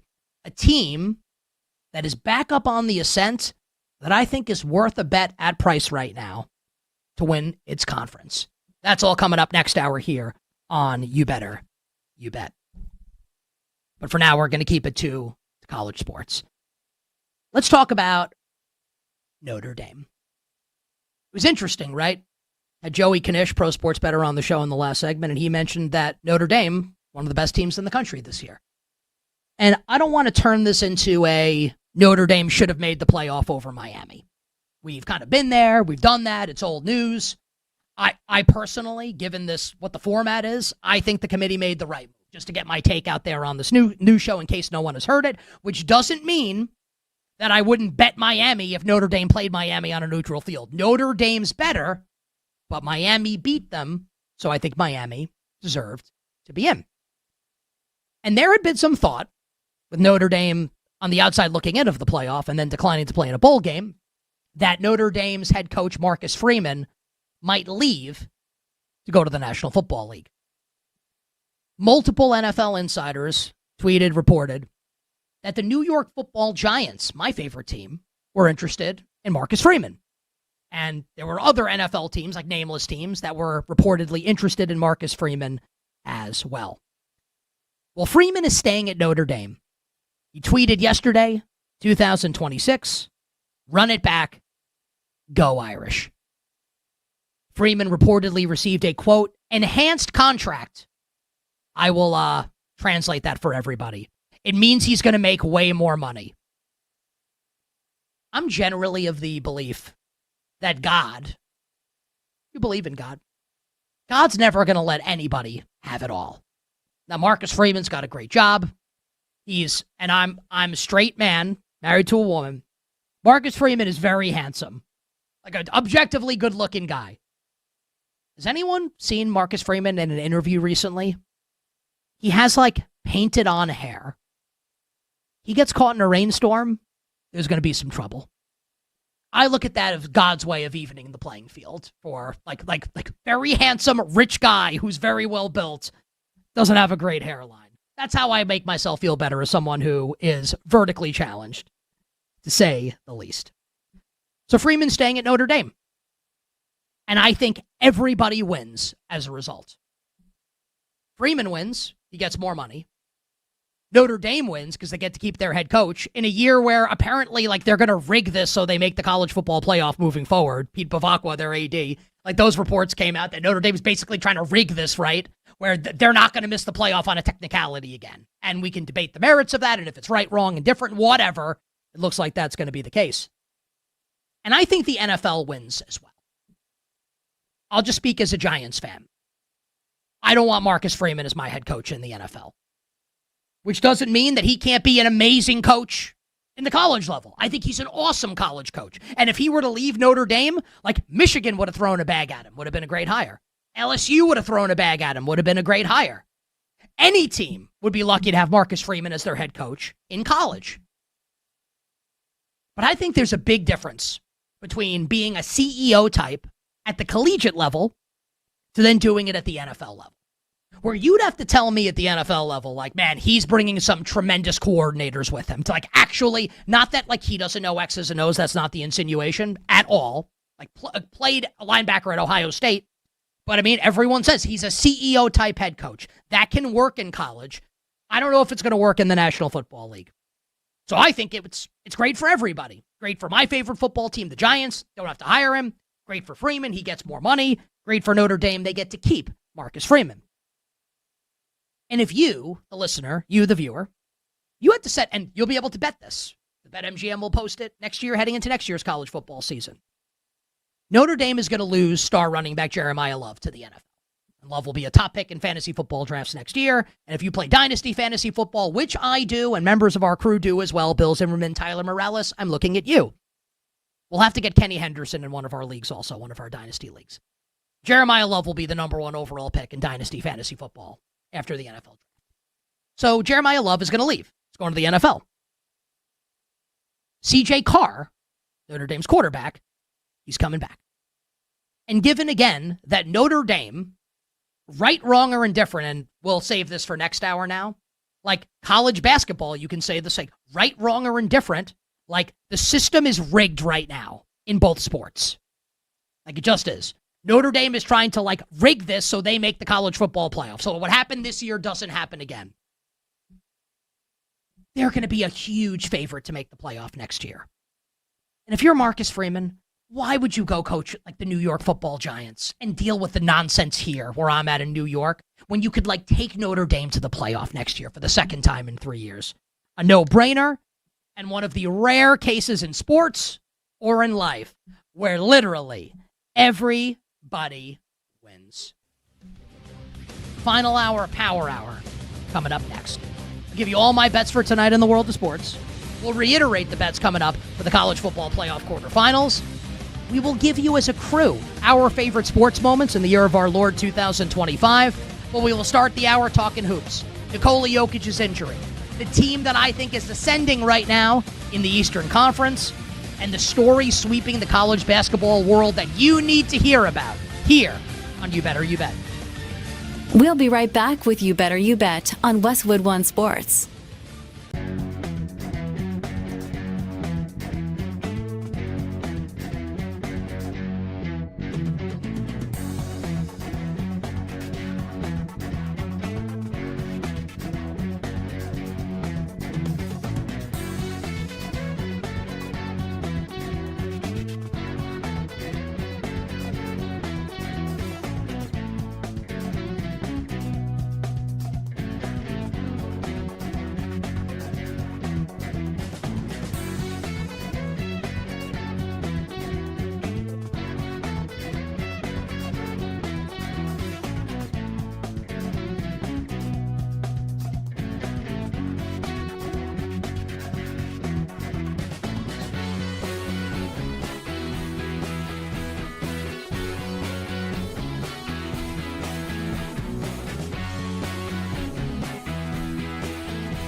to You Better You Bet with Nick Costos and the crew. Presented by BetMGM on Westwood One Sports.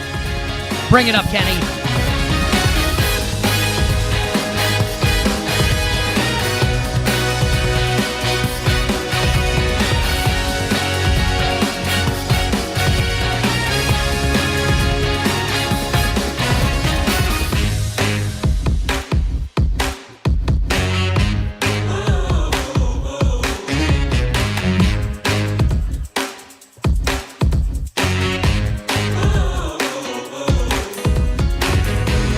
Final hour.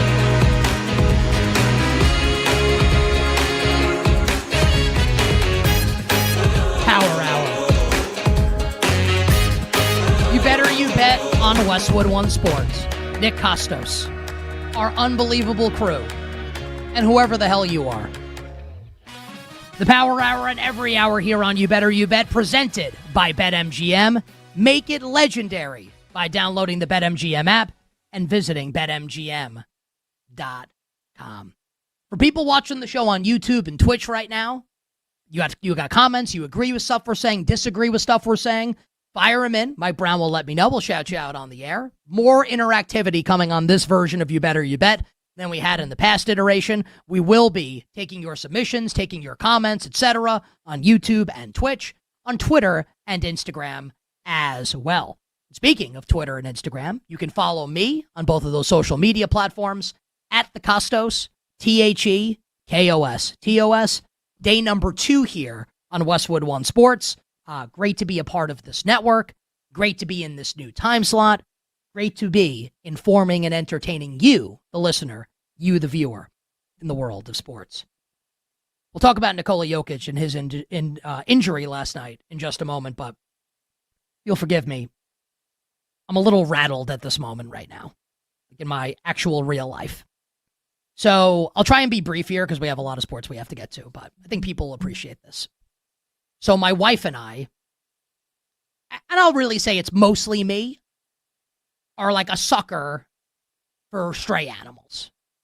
I think a lot of people probably feel this way, right? Even if you don't take it to the level that we do, you have some empathy for like animals that live outside. And I'm not talking like raccoons. Like, those sons of bitches can go piss off. I'm talking about, like, mostly cats. I don't know how many stray dogs there are, but, you know, there's a ton of stray cats, obviously, everywhere. I was struck when we went to Italy and Greece, humble brag, on our honeymoon. There are the cats everywhere. Just period. Tons of stray cats. So at our house right now, we've been feeding a couple cats. It's winter, it's cold. We ordered them a house on Amazon that, like, we put in the back, and hopefully, I don't even know if they sleep in it, but, like, we got it for them. And now we have a problem because what was once 2 cats has now turned into like legitimately 6 or 7. And there's an orange cat. Looks like Garfield, like a tabby cat, right? And this orange cat is, like, I would describe it as like a child who doesn't want to share. This cat is attacking other cats. I'm not saying it's malicious, but like it's probably hungry and wants to eat.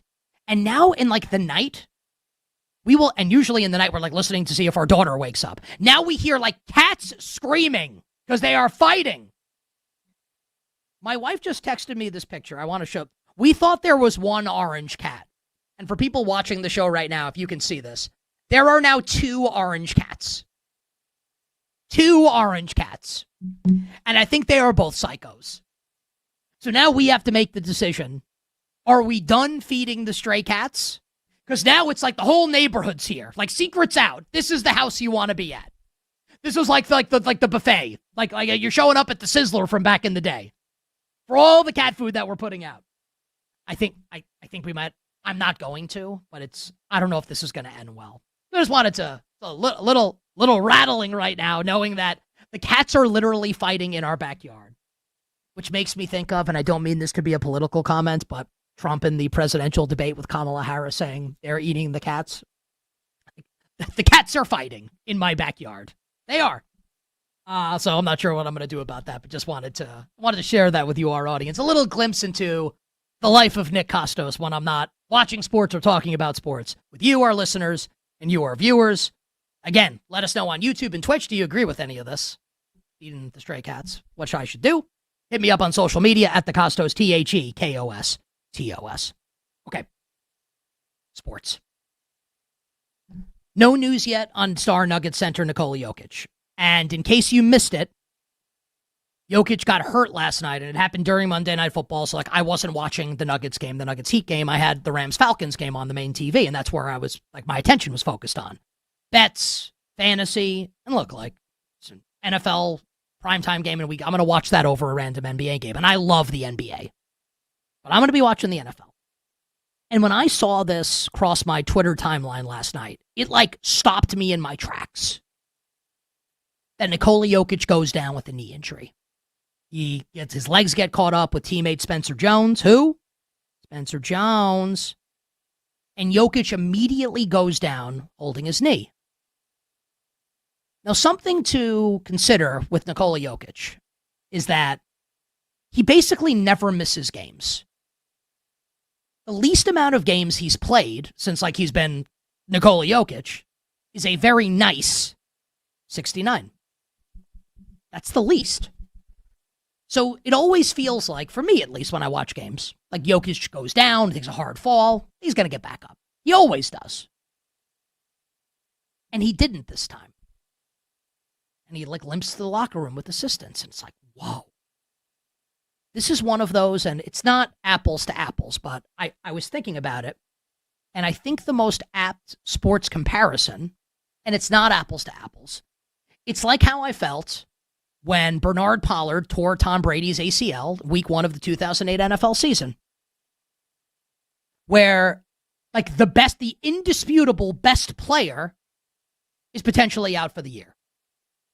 Now, Brady missed that whole season. We don't know if Jokic is... He may miss no time. We don't know. But the fact that, it's in the range of outcomes, we can't minimize this if indeed this is the case. And if you don't believe me that there's some potential severity to this injury, take a listen to Nuggets head coach David Adelman, who said this in his press conference after last night's game. All I know is it's just a left knee injury. He has to go through the whole process of what it is. Watching it at halftime, it looked like his feet got tangled up with a teammate, and obviously immediately he knew something was wrong. This is part of the NBA. Anybody that gets hurt in this game, it's kind of gut-wrenching, especially somebody as special as he is. And he's the most special player. The most special player. Like Frank Sinatra would say, a number one, top of the hill. Top of the hill? King of the hill? Top of the list. Sorry.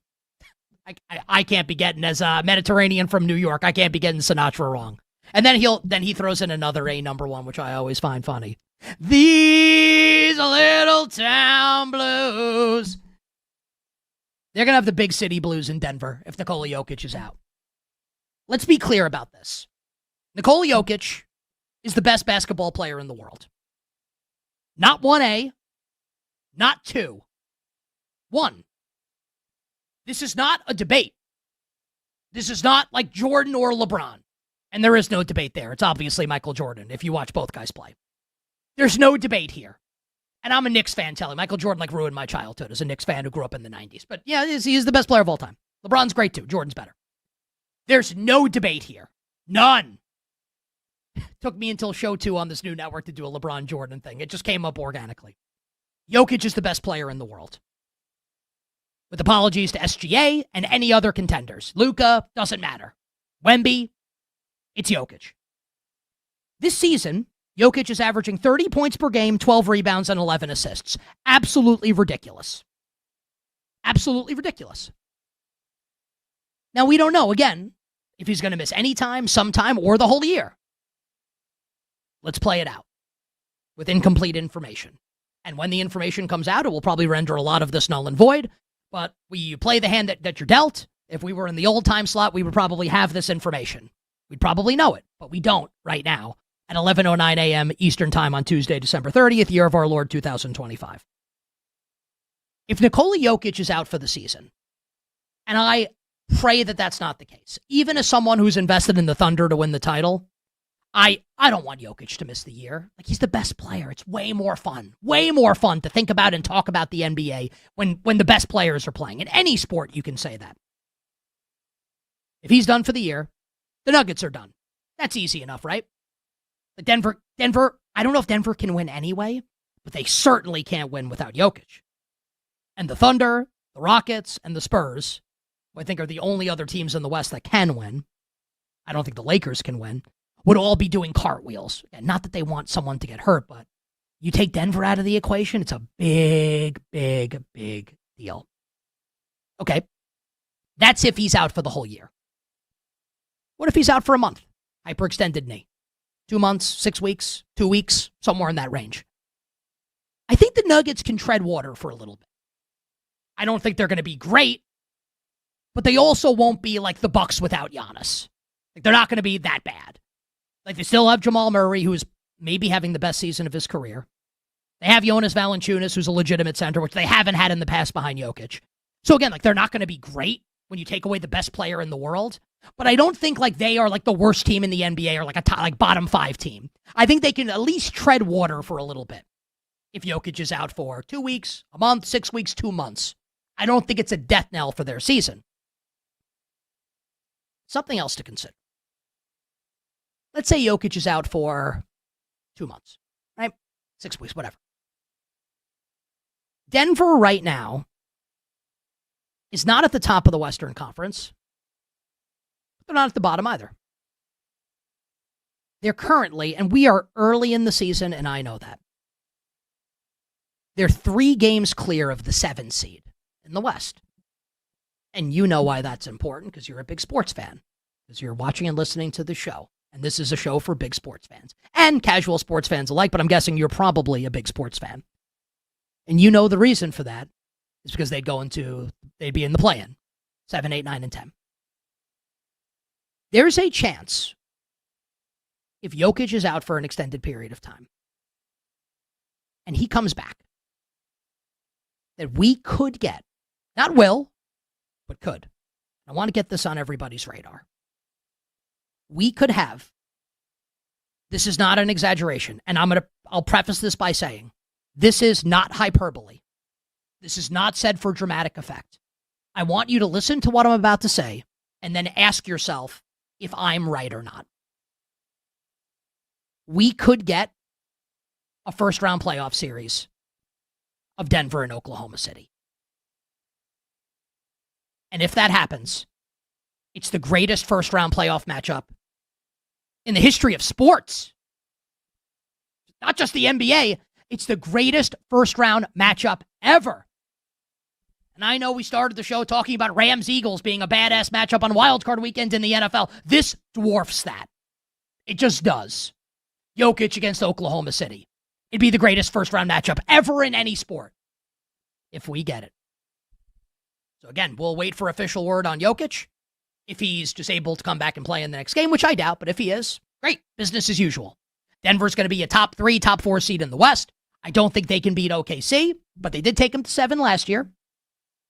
If he's out for some period of time, but not the season, I think the Nuggets will not be great, but can tread water and will still make the playoffs, maybe in the play-in. And then we might get Denver OKC, Denver San Antonio, Denver Houston in round 1, which is crazy to think about. And if he's done for the year, forget about it. Cross the Denver Nuggets off the list. A depressing thing to think about if you're a fan of the NBA, if you had Jokic to win MVP, if you have the Nuggets to win the title or win the West. Those bets would unfortunately be DED dead and DUN done. You better you bet with Nick Costos, Westwood One Sports on this Tuesday. Hit me up on socials at the Costos, THEKOSTOS. We'll turn our attention to one other story in the NBA in a moment here, but want to serve our listeners and viewers in the YouTube chat. I guess they're just viewers in the YouTube chat. How about our friend Reed Phillips Rad, who writes in on YouTube, the Orange Tabby Cats. Sounds like a story to read my baby girl, my little girl Colette. Quote, there are 2 orange cats. That is a good line and is way better to think about it in those terms than these cats fighting with other cats in my backyard. And then our friend Brian Van Gorder's Mustache writes, Bill Zimmerman is the real MVP. Is that like Bill Zimmerman's burner? Thanks to Brian Van Gorder. Thanks to Reed Phillips-Rad and everybody tuning into the show. YouTube, Twitch, Nesson, SiriusXM, radio stations nationwide, Odyssey app, Westwood One Sports app. Just quickly here, the Cleveland Cavaliers last night, and I'll be very quick because I want to make sure I do college basketball for a few minutes here. The Cleveland Cavaliers last night beat the San Antonio Spurs in San Antonio 113-101 and only got 10 points from Donovan Mitchell in doing so. And the Cavaliers are 18-16, right? And they were the favorite in the East coming into the year along with my Knicks. And the Cavs have been very disappointing this year. Only 2 games over 500. But they've been quietly getting back into gear since they got Darius Garland back. Now, they blew a 17-point lead to my Knicks at the Garden on Christmas, losing that game, and then lost in Houston over the weekend. No shame in that, 2 of the best teams in the league. The Cavs right now are plus 550 to win the Eastern Conference at BetMGM. The same odds as the Celtics. I think the Cavs are way better than the Celtics right now. The Pistons and my Knicks. I do think my Knicks will ultimately win the Eastern Conference and then probably lose the finals to the Thunder. But if you want to bet the best price right now, it's Cleveland. Jared Allen was a beast last night. Garland's back. Mitchell's been good this year. At price, the Cavs are the best bet on the board. And I don't think we collectively, as NBA fans and NBA bettors, should be sleeping anymore this season on the Cleveland Cavaliers. So I've promised everybody that we would do a little college hoops on the show today. There is a story. There's just so much going on in sports. And there will be a show tomorrow and Thursday. I'm off the next couple days. And just candidly, we can pull the curtain back sometimes. This would be an instance where we'd probably punt this story and do a lot on it tomorrow, but I'm not doing the show tomorrow. So I want to make sure I'm back on Friday for Football Friday. But I don't want to wait till Friday to do this. So we'll do a couple minutes on it now. So the story sweeping the college basketball world, and that is not hyperbole. And I think this is going to be a big deal in sports, period, as we go into the new year. The Baylor Bears and head coach Scott Drew signed James Nagy to the what a sentence, what a weird place college athletics is in. Baylor has signed James Nagy to their roster. You might not know who James Nagy is. He was the 31st overall pick in the 2023 NBA draft and played in Europe prior to being drafted. What I'm about to say, I swear I am not making, you can look this up. James Nagy was in the Karl Anthony Towns trade that brought Karl Anthony Towns to New York and sent Julius Randle and Dante DiVincenzo to Minnesota. He was in the trade. His draft rights were sent to the Knicks in the Karl Anthony Towns trade. Baylor head coach Scott Drew said Najee's going to play this weekend, probably going to play when Baylor opens up Big 12 conference play at TCU this Saturday. He was drafted in the NBA 2 years ago and was in the Karl Anthony Towns trade. He's going to play college basketball this Saturday. Does anyone think this is insane? Do you know who thinks it's insane? Michigan State head coach Tom Izzo, who's friends with Baylor head coach Scott Drew. Take a listen to what Tom Izzo had to say about this. They want to talk about coaches can do what they want. Listen, I'm still talking strictly, not for the program, for the kid. So I asked Cohen, would you be okay if I went and got Miles, brought him back? And I sat you. I mean, you laugh, but that's what we're doing. Somebody's sitting. Somebody's not playing. I just don't think that's fair for the players. Now, Tom Izzo is kind of like the moral arbiter of college basketball, and I don't even say that in an insulting way. He wants to build a team the right way and have guys in the locker room together for years together. I understand it from Tom Izzo's perspective. I get it. And Izzo's not the only one that's criticized Scott Drew. John Calipari did as well, which is rich. It just really is. It's rich for John Calipari to do that. Now, Tyler in our show chats writes that Tom Izzo's upset that he didn't do this with James Nagy. I actually don't think that's true. John Calipari is definitely upset that he didn't do it, though. Now, Scott Drew told Matt Norlander of CBS Sports, and it's a great job by my old coworker, Matt Norlander, talking to Scott Drew about this. What Scott Drew said is, it's legal for us to do this. It's like if you had the opportunity to shoot a 5-point shot in college basketball or the NBA, of course you'd do it. It's within the rules to do this.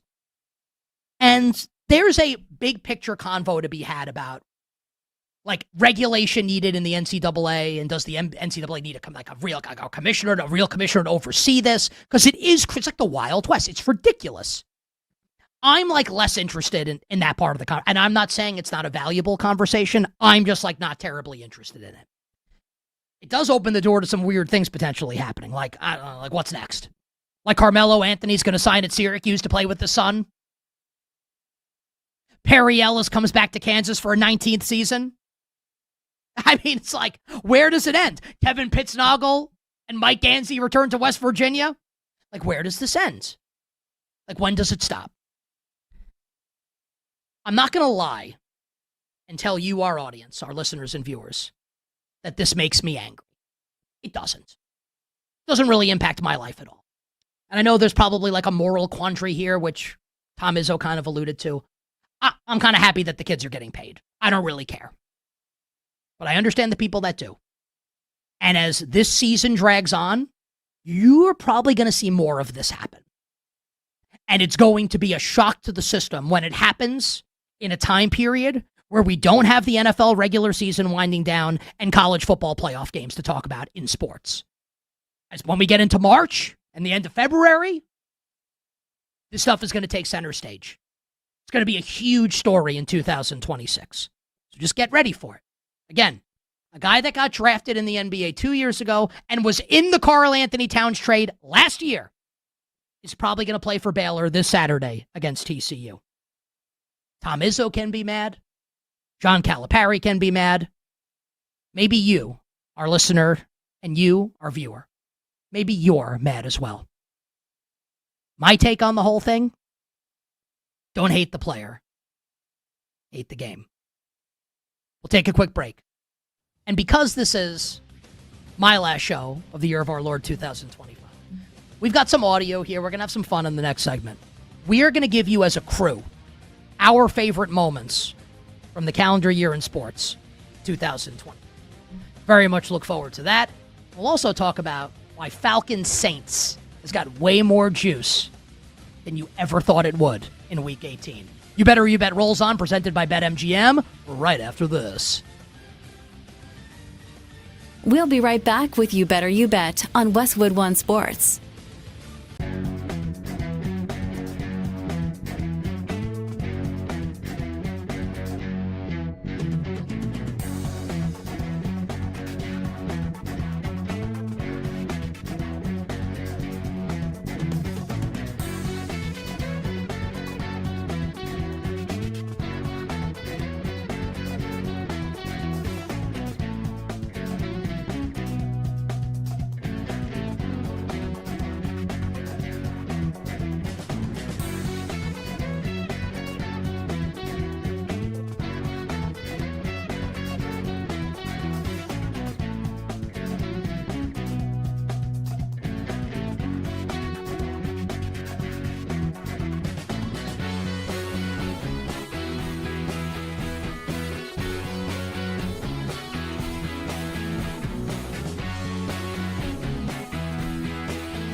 Now, back to You Better You Bet with Nick Costos and the crew, presented by BetMGM on Westwood One Sports.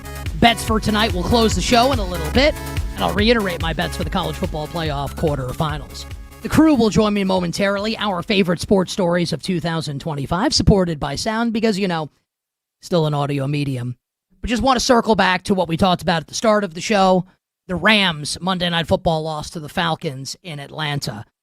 Matthew Stafford lost MVP to Drake May in that game, provided the Patriots take care of business this weekend, which I think they will against the Miami Dolphins. Drake May a huge favorite now for NFL MVP. And Matthew Stafford had every opportunity to get it done, including a throw to Xavier Smith on the final drive that would have won the game for the Rams if Stafford put the ball on the money. Smith was wide open. So a costly loss for the Rams. They may have to go on the road to Philadelphia on Wild Card Weekend, which is a nightmare scenario for Eagles fans, Rams fans, bettors of either team. And Matthew Stafford probably, I'll say close to definitely, cost himself most valuable player last night with a dud in primetime in Week 17. I still think the Rams and the Eagles are the two best teams in the conference, but they're probably going to play on Wild Card Weekends if the betting market holds and the Bears win as a favorite against the Lions, and the Eagles beat the Commanders, and the Niners beat the Seahawks. That's what's favored to happen per the betting markets. We will get Eagles-Rams on Wild Card Weekends, which makes me, as an Eagles bettor, very, very nervous. And if you're a Rams bettor or a Rams fan, you should be very, very nervous. Got into the Falcons as well and why they should not keep Raheem Morris or general manager Terry Fontenot, and why the big question for Atlanta moving into the offseason is Michael Penix Jr., hashtag the guy at quarterback. I thought he was going to be. Candidly, even I'm not so sure now. Objectively, the Falcons were better this year with Kirk Cousins at quarterback than Michael Penix Jr. That's not where you want to be if you're a fan of the Atlanta Falcons. Now, the Falcons host the New Orleans Saints on Sunday. Atlanta's a 3-point favorite in that game as the Falcons look to close the year on a 4-game win streak. The Saints look to close the year on a 5-game win streak. If Atlanta wins that game, and we talked about this yesterday, the result on Saturday night in the NFC South doesn't matter. So Carolina is at Tampa, and Tampa's a 2.5-point favorite. And if Carolina wins, they are NFC South champions. We thought if the Bucs won, they would win the NFC South. But because of tiebreaker scenarios and how this is all going to work out, if Atlanta beats New Orleans on Sunday, Carolina wins the NFC South no matter what. So again, Tampa could win 100-0 on Saturday. And if Atlanta beats New Orleans, the Panthers still win the division. So that Falcons-Saints game, which 2 weeks ago couldn't have less juice, now all of a sudden, Atlanta on a 3-game win streak, New Orleans on a 4-game win streak, and the balance of the NFC South hanging there. Oh, baby. Going to be absolutely awesome. For maybe the most underrated rivalry in all of sports, the Atlanta Falcons and the New Orleans Saints. We have breaking news here on Nikola Jokic per Shams Charania of ESPN. And it is good news for the Denver Nuggets. I will read the tweet verbatim from Shams Charania, who is the NBA insider for ESPN. Nikola Jokic has been diagnosed with a hyperextension in his left knee and will miss at least 4 weeks. An immense sigh of relief as tests show the 3-time NBA MVP's knee ligaments are intact. So look, best case scenario is Jokic misses no time, but we knew that wasn't going to be the case with the way David Adelman, we played you the sound earlier, the way David Adelman sounded post-game last night.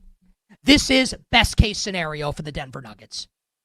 At least 4 weeks probably means 2 months, because they'll probably reevaluate him after a month, and that'll probably be more time. You can't mess around with Jokic. He's the best player in the league. He's the best player in the world. This is going to be 6 to 8 weeks. I'm guessing. I'm not a doctor, but we're all sports fans. We all know how this goes, right?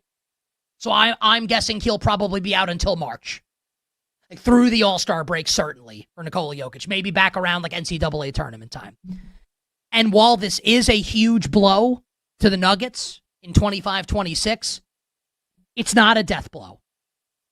Now, Denver, and I'm going to bring the standings up right now. Denver is currently 3 games out of the play-in, and it's early. but 3 games out of the play-in in the Western Conference, and they are, 8.5 games out of the 11 seed, which is currently held by Utah, which would leave them on the outside looking in of the playoffs. So Denver still has a cushion here. They still have a cushion for when Jokic comes back. They can't be like the worst team in the league while he's out. But the good news is, I don't expect them to be. Like, Jamal Murray's still there. He's an absolute stud. You have a center in Valanciunas that can play. You have a pretty good head coach in David Adelman. And remember what we talked about, that the Nuggets had more depth. And look, like, they're not fully healthy yet. They're going to be in a tough spot. They're on a big East Coast road trip right now. It's going to be tough sledding for the Nuggets. But if Jokic is only going to be out, let's call it 4 to 8 weeks, maybe a little longer, maybe a little on the short end of that, we'll see. This is not a death blow for the Denver Nuggets.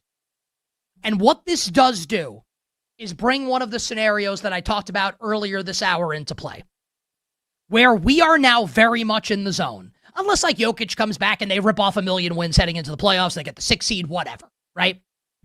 Where you can get Denver versus OKC, Denver versus San Antonio, Denver versus Houston in round 1, if the Nuggets are in the play. And just unbelievable heavyweight duels, battles, if that's what it's going to be. Now, betting-wise, what this does, obviously, like, Jokic is not going to win MVP. And he's having maybe the best season of what's been a legendary career. So we take Jokic off the board for NFL most valuable, or NBA most valuable player. And I'm just bringing up the odds here. Market is down at BetMGM, which I think makes sense with this Jokic news. So Jokic is not going to win MVP. I'm guessing all the Nuggets markets are down. So Denver actually remains right now the second choice to win the title, which I think is interesting. I don't know if I would have them there at this point. I think I might actually have the Spurs or the Rockets second behind Denver. It obviously helps Oklahoma City, unless they got to play in the first round. So a lot still to be figured out. But the headline here, as we kind of, we'll see how things shake out over the course of the next month, 2 months in the NBA. Nikola Jokic is not out for the season. Hyperextension of his left knee, will miss at least 4 weeks. Absolute best case scenario for the Denver Nuggets and for Nikola Jokic and for anyone that's got any money on the Denver Nuggets to achieve anything of significance this season in the National Basketball Association. You bet on this Tuesday. Westwood One Sports. Nick Costos here with you, presented by BetMGM. So we'll have to do this really quickly, guys. This is my last show of the year. Chris Mack, return of. We love Chris Mack. He'll be doing the show tomorrow on Wednesday and Thursday. I'm back on Friday, and then we'll be with you moving forward, obviously, in 2026. So given that it's my last show, I wanted to, as a crew, talk about our favorite sports moments of the year, have some audio for it, and also as a means of introducing you, our listeners, you, our viewers, to our crew. If you've never heard them, you didn't listen to the old show. So because we don't have a lot of time to really delve into it, I'm actually going to pass the baton. It'll be Bill Zimmerman, then Tyler Morales, then Kenny Henderson, then Mike Brown. Guys, take it away. Set up your favorite sports moments of the year, and then let's play the corresponding audio. First up, our EP, Bill Zimmerman.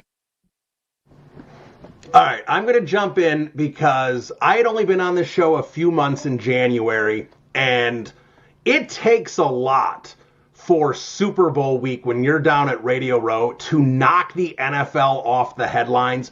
But that's what happened on that Monday, thanks to Nico Harrison trading Luka Doncic to the LA Lakers. That was a stunner. Everyone thought Shams had been hacked because it came through at like 1 a.m. East Coast time, basically the day before the Super Bowl week started. That one was unbelievable to me. As a content guy, Nick, as you know, being in this business and you want great content, that was great content. So for me, that was a huge story. But for me, on a personal note, and Kenny, I'll cue you up for this one, this erased a lot of trauma.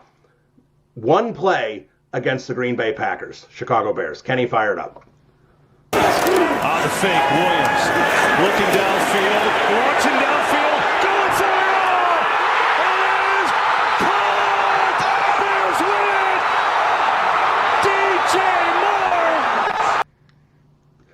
That play, that was That was Caleb Williams revenging the 2013 Aaron Rodgers to Randall Cobb, Chris Conte blown coverage. Bears lose the division. That basically won the Bears the division. That erased a lot of demons, Nick. I love that. That's the happiest I've been watching a Bears regular season game in a long time. Yeah, I don't know if it erases that knock, because the Packers are still going to make the playoffs. But I understand where you're coming from. Also, your microphone sounds terrible. And great job with the guests. Thank you for joining us. Happy New Year. That's our executive producer, Bill Zimmerman. Next up is our technical director, Tyler Morales, who has just informed us. I'm going to lose my patience a little bit here. Love our crew. Tyler, you knew that we were going to do video on the show today, and we were going to bring you on. Why is your setup not good enough to come on video? Well, when you're producing a fine sports betting program, you got to do a lot of stuff here behind the scenes. So my setup is not as it is right now. Usually I have 4 computers around me. There's a lot going on here. So I think for the audience, they don't want to see my face right now. I think that's good for everybody else. Is that because do you still have the growth on your lip from earlier this football season, or is that gone? Nope, that's all gone. We look great right now. The face looks great. It's just that I look like a mess, and I have multiple computers surrounding me as I do this fine program. That's because Tyler is dedicated to the cause. We love our friend Tyler Morales. Tyler, what was the best sports moment in the year of our Lord 2025? So, yes, I was going to give a real answer like Rory McIlroy's dramatic Masters win. It was a great moment. I mean, I'm not a big Rory fan. I actually lost money on the event, but I just thought that was one of the more dramatic tournaments I've ever seen. But then I was like, I'm going to pivot to maybe the one event, the one moment that captivated America, and that was Shedeur Sanders sliding in the NFL draft. And we got a piece of brilliant sound from Mel Kiper sounding off that kind of swept the online. So, Kenny, let's play some Shedeur Sanders Mel Kiper sound from the NFL draft. I think it's disgusting. I don't understand what the heck's going on with this. 5th player on my board. It's never happened before in 47 years where a player that high has dropped this far into the 4th round. A quarterback that's sitting there in round 4 with other quarterbacks being taken who aren't as good as Shedeur, aren't even close. Now, you might ask yourself, was that ESPN draft analyst Mel Kiper talking about immigration issues in our country? Somali fraud in Minneapolis? Or Shedeur Sanders dropping in the NFL draft? Mel. We love Mel Kiper. Much respect to Mel Kiper. Mel needs to get a grip. We had a lot of fun with that, Tyler, when it happened back in the NFL draft in April. Next up is our new engineer on the show, the great Kenny Henderson, who is because I think even our older listeners and viewers, obviously Jake had been with us for a long time. We love our friend Jake Hassan. I'll say this about Kenny. Number 1, great jawline, which you're about to see as he'll join us on video. Number 2, Kenny is like a 99th percentile sport, loves sports. Kenny, your favorite sports moment, please, of 2025. Yeah, and I'm a huge college basketball fan, too. I'm also a huge NFL fan, but besides that, college basketball will be my second favorite, and because of that, I'm going to choose the Florida-Houston game, the final, just because it's funny, because I did bet on Houston, and I think it's funny that Emmanuel Sharp just, did not shoot the ball or at least try to draw a foul or anything like that. And this is a story I can tell forever because I lost money on Houston. I was just sitting up all night thinking about what's going on in Emmanuel Sharp's head right now. That thinking I was a basketball player back in the day, I would have at least tried to draw the foul because when the guy's up in the air, you got to get that shot off somehow, and he just dropped the ball. We'll listen to Ian Eagles' brain short circuit here on this call. National championship is in the balance. 13 seconds left. Florida leads it by 2. Uzan gonna go. Uzan. Give it up. Cryer, 6 seconds, 5 seconds, Sharp. He walked. He can't touch it. He can't. 1 second. And it's over. Florida is back on top of the college basketball world. Okay, thank you, Kenny. Well, and I mean this. I'm very happy to have Kenny on the show. Kenny, I was amazed. Sorry, I didn't mean to cut you off. I was amazed with Walter Clayton. Thank you. That's all I'll say. Kenny. That's why it was my favorite. Thank you, Kenny. Thank you. Please. I would like to not hear from Kenny until 2026, and I'll explain why in a second. Now, Kenny's up at the ass crack of dawn, right? Because the show is early now, and Kenny's in Chicago. So he's an hour early. Kenny's apologizing in the chat. Kenny, you will learn that this is all for show content. No one's actually mad, but I will get mad performatively here at you, even though I love you. Kenny's texting us cuts early in the morning. He's pulling sound. The problem with what Kenny just did is we all collectively as a show we all lost money. We all had Houston against Florida. And prior to that, we all had Duke against Houston. So Kenny is just reopening old wounds for all of us on the show. There's nothing funny about any of it. Was it a great moment in sports? It was. Was it funny? I don't know if I'd go that far. Kenny, it's great to have you on the show. Thank you very much. Also, I kind of got my Tuesday off on. Maybe it won't be the best rest of my day after having to hear that sound. Thanks to Kenny, thanks to Tyler, thanks to Bill, and thanks to you, our audience, you, our listeners, you, our viewers, for sticking with us throughout all of 2025, and especially on our new platform and our new time slot here on Westwood One Sports. We'll take a quick break, and on the other side, we will close the show, and I will close my 2025 year here on You Better You Bet with bets for tonight in the world of sports. And I'm going to have a bet on the birthday boy, LeBron James, 41 years old. I got a bet on the Lakers-Pistons game. We'll reiterate my bets for the college football playoff quarterfinals, and we'll be joined by our pal Pat Boyle from BetMGM tonight, all coming up next here, December 30th. Westwood One Sports, You Better You Bet. Nick Costos, presented by BetMGM. We'll be right back with You Better You Bet on Westwood One Sports.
Now, back to You Better You Bet with Nick Costos on Westwood One Sports.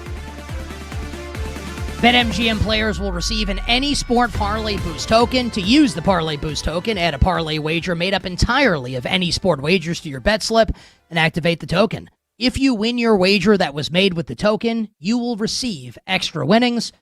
No better time to do this than the present. College football playoff quarterfinals about to start. Week 18 in the National Football League. NFL playoffs on nigh. NBA, college basketball in full swing. Download the BetMGM app. Visit BetMGM.com and make it legendary.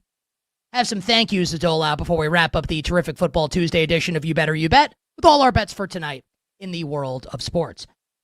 Two tremendous guests joined us on the show today. Danny Parkins, First Things First, Fox Sports 1, and pro sports bettor Joey Knish. Our executive producer, Bill Zimmerman. Technical director, Tyler Morales. Our engineer, Kenny Henderson. Our video producer, God's Perfect Creation, Downtown Mike Brown. And we still haven't figured out a title for our friend Dan Turner. I think I want to call him the Consigliere, like Mike Brown's Consigliere. Our friend Dan Turner. Thank you very much to our entire crew here on You Better You Bet. Just want to, one last thing on the NBA, and then we'll have a guest joining us here for Crosstalk.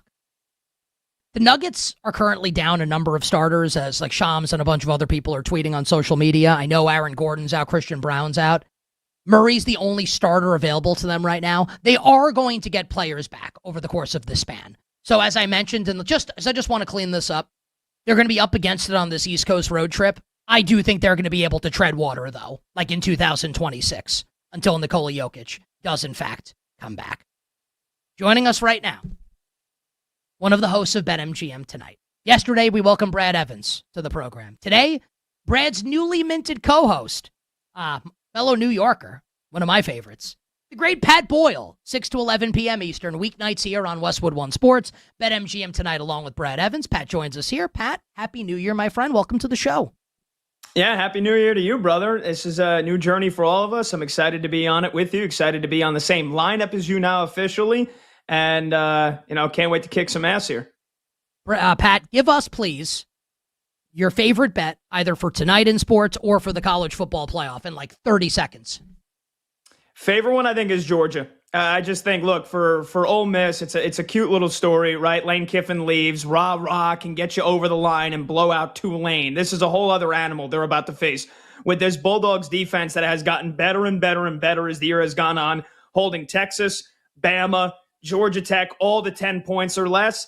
I think Ole Miss is going to struggle to move the football without Lane Kiffin's brilliance. We can hate him all we want, right? We can call him an SOB and a JO and you know what, all we want all day long. The guy's a genius. He's an offensive genius. Solving this Georgia defense is going to be a big problem for the Rebels. So I think the Bulldogs will be able to do enough offensively, but it's that defense that I think is going to cause a massive headache for the Rebels, and I love the Bulldogs. As long as it stays under 7, even if it got to 7, I mean, I think they win it by double digits, so I like Georgia. Pat, have a great show tonight on BetMGM Tonight, and we'll catch up with you in 2026. All right, Nick. Thanks, brother. I appreciate it, man. Yeah, I managed the clock poorly here. This was like my Herm Edwards moment. My apologies to Pat Boyle there. We have some serious breaking news in the world of sports. I'll quickly do the bets at the end of the show. New England Patriots star receiver Stephon Diggs facing serious criminal charges per Boston 25 News. Diggs is charged with felony strangulation or suffocation and misdemeanor assault and battery charges stemming from an incident on Tuesday, December 2nd, a day after the Patriots beat the Giants on Monday Night Football. ESPN's Adam Schefter and NFL Media's Ian Rappaport have this news and are tweeting it now. And I'm just going to see if we have anything new here. The Patriots have released a statement that they're aware of the accusations. Stephon has informed the organization that he denies the allegations and that they support Stephon Diggs. Innocent until proven guilty. I don't know how this is going to play out. The show's about to end, but I wanted to get that news in there. The Patriots, obviously, and hopefully everyone's okay, in this real life situation, from a sports perspective, if the Patriots want to get to the Super Bowl, they've got to have Stephon Diggs. So this is going to matter quite a bit. And this will be a story to follow moving forward on the day-to-day. John Lund's coming up next on Westwood One Sports. Boyle and Evans will talk about it tonight as well. Very quickly with the bets, just to reiterate, college football playoff. Miami plus 9.5. Oregon on the money line against Texas Tech. I want to lay 6.5 with Indiana against Alabama. I like the under in Ole Miss, Georgia, and Ole Miss at 7 or better. Give me the Pistons on the money line tonight in Los Angeles to spoil LeBron James' 41st birthday. And give me Louisville laying it on the road at Cal in college hoops. Cal's 12-1, but hasn't played anyone yet this season. I will see all of you in the year of our Lord 2026. Until then, I am Nick Costos wishing you, dear listener and dear viewer, minimal sweats, winning bets, the absolute very best of luck. That was You Better You Bet, presented by BetMGM on Westwood One Sports.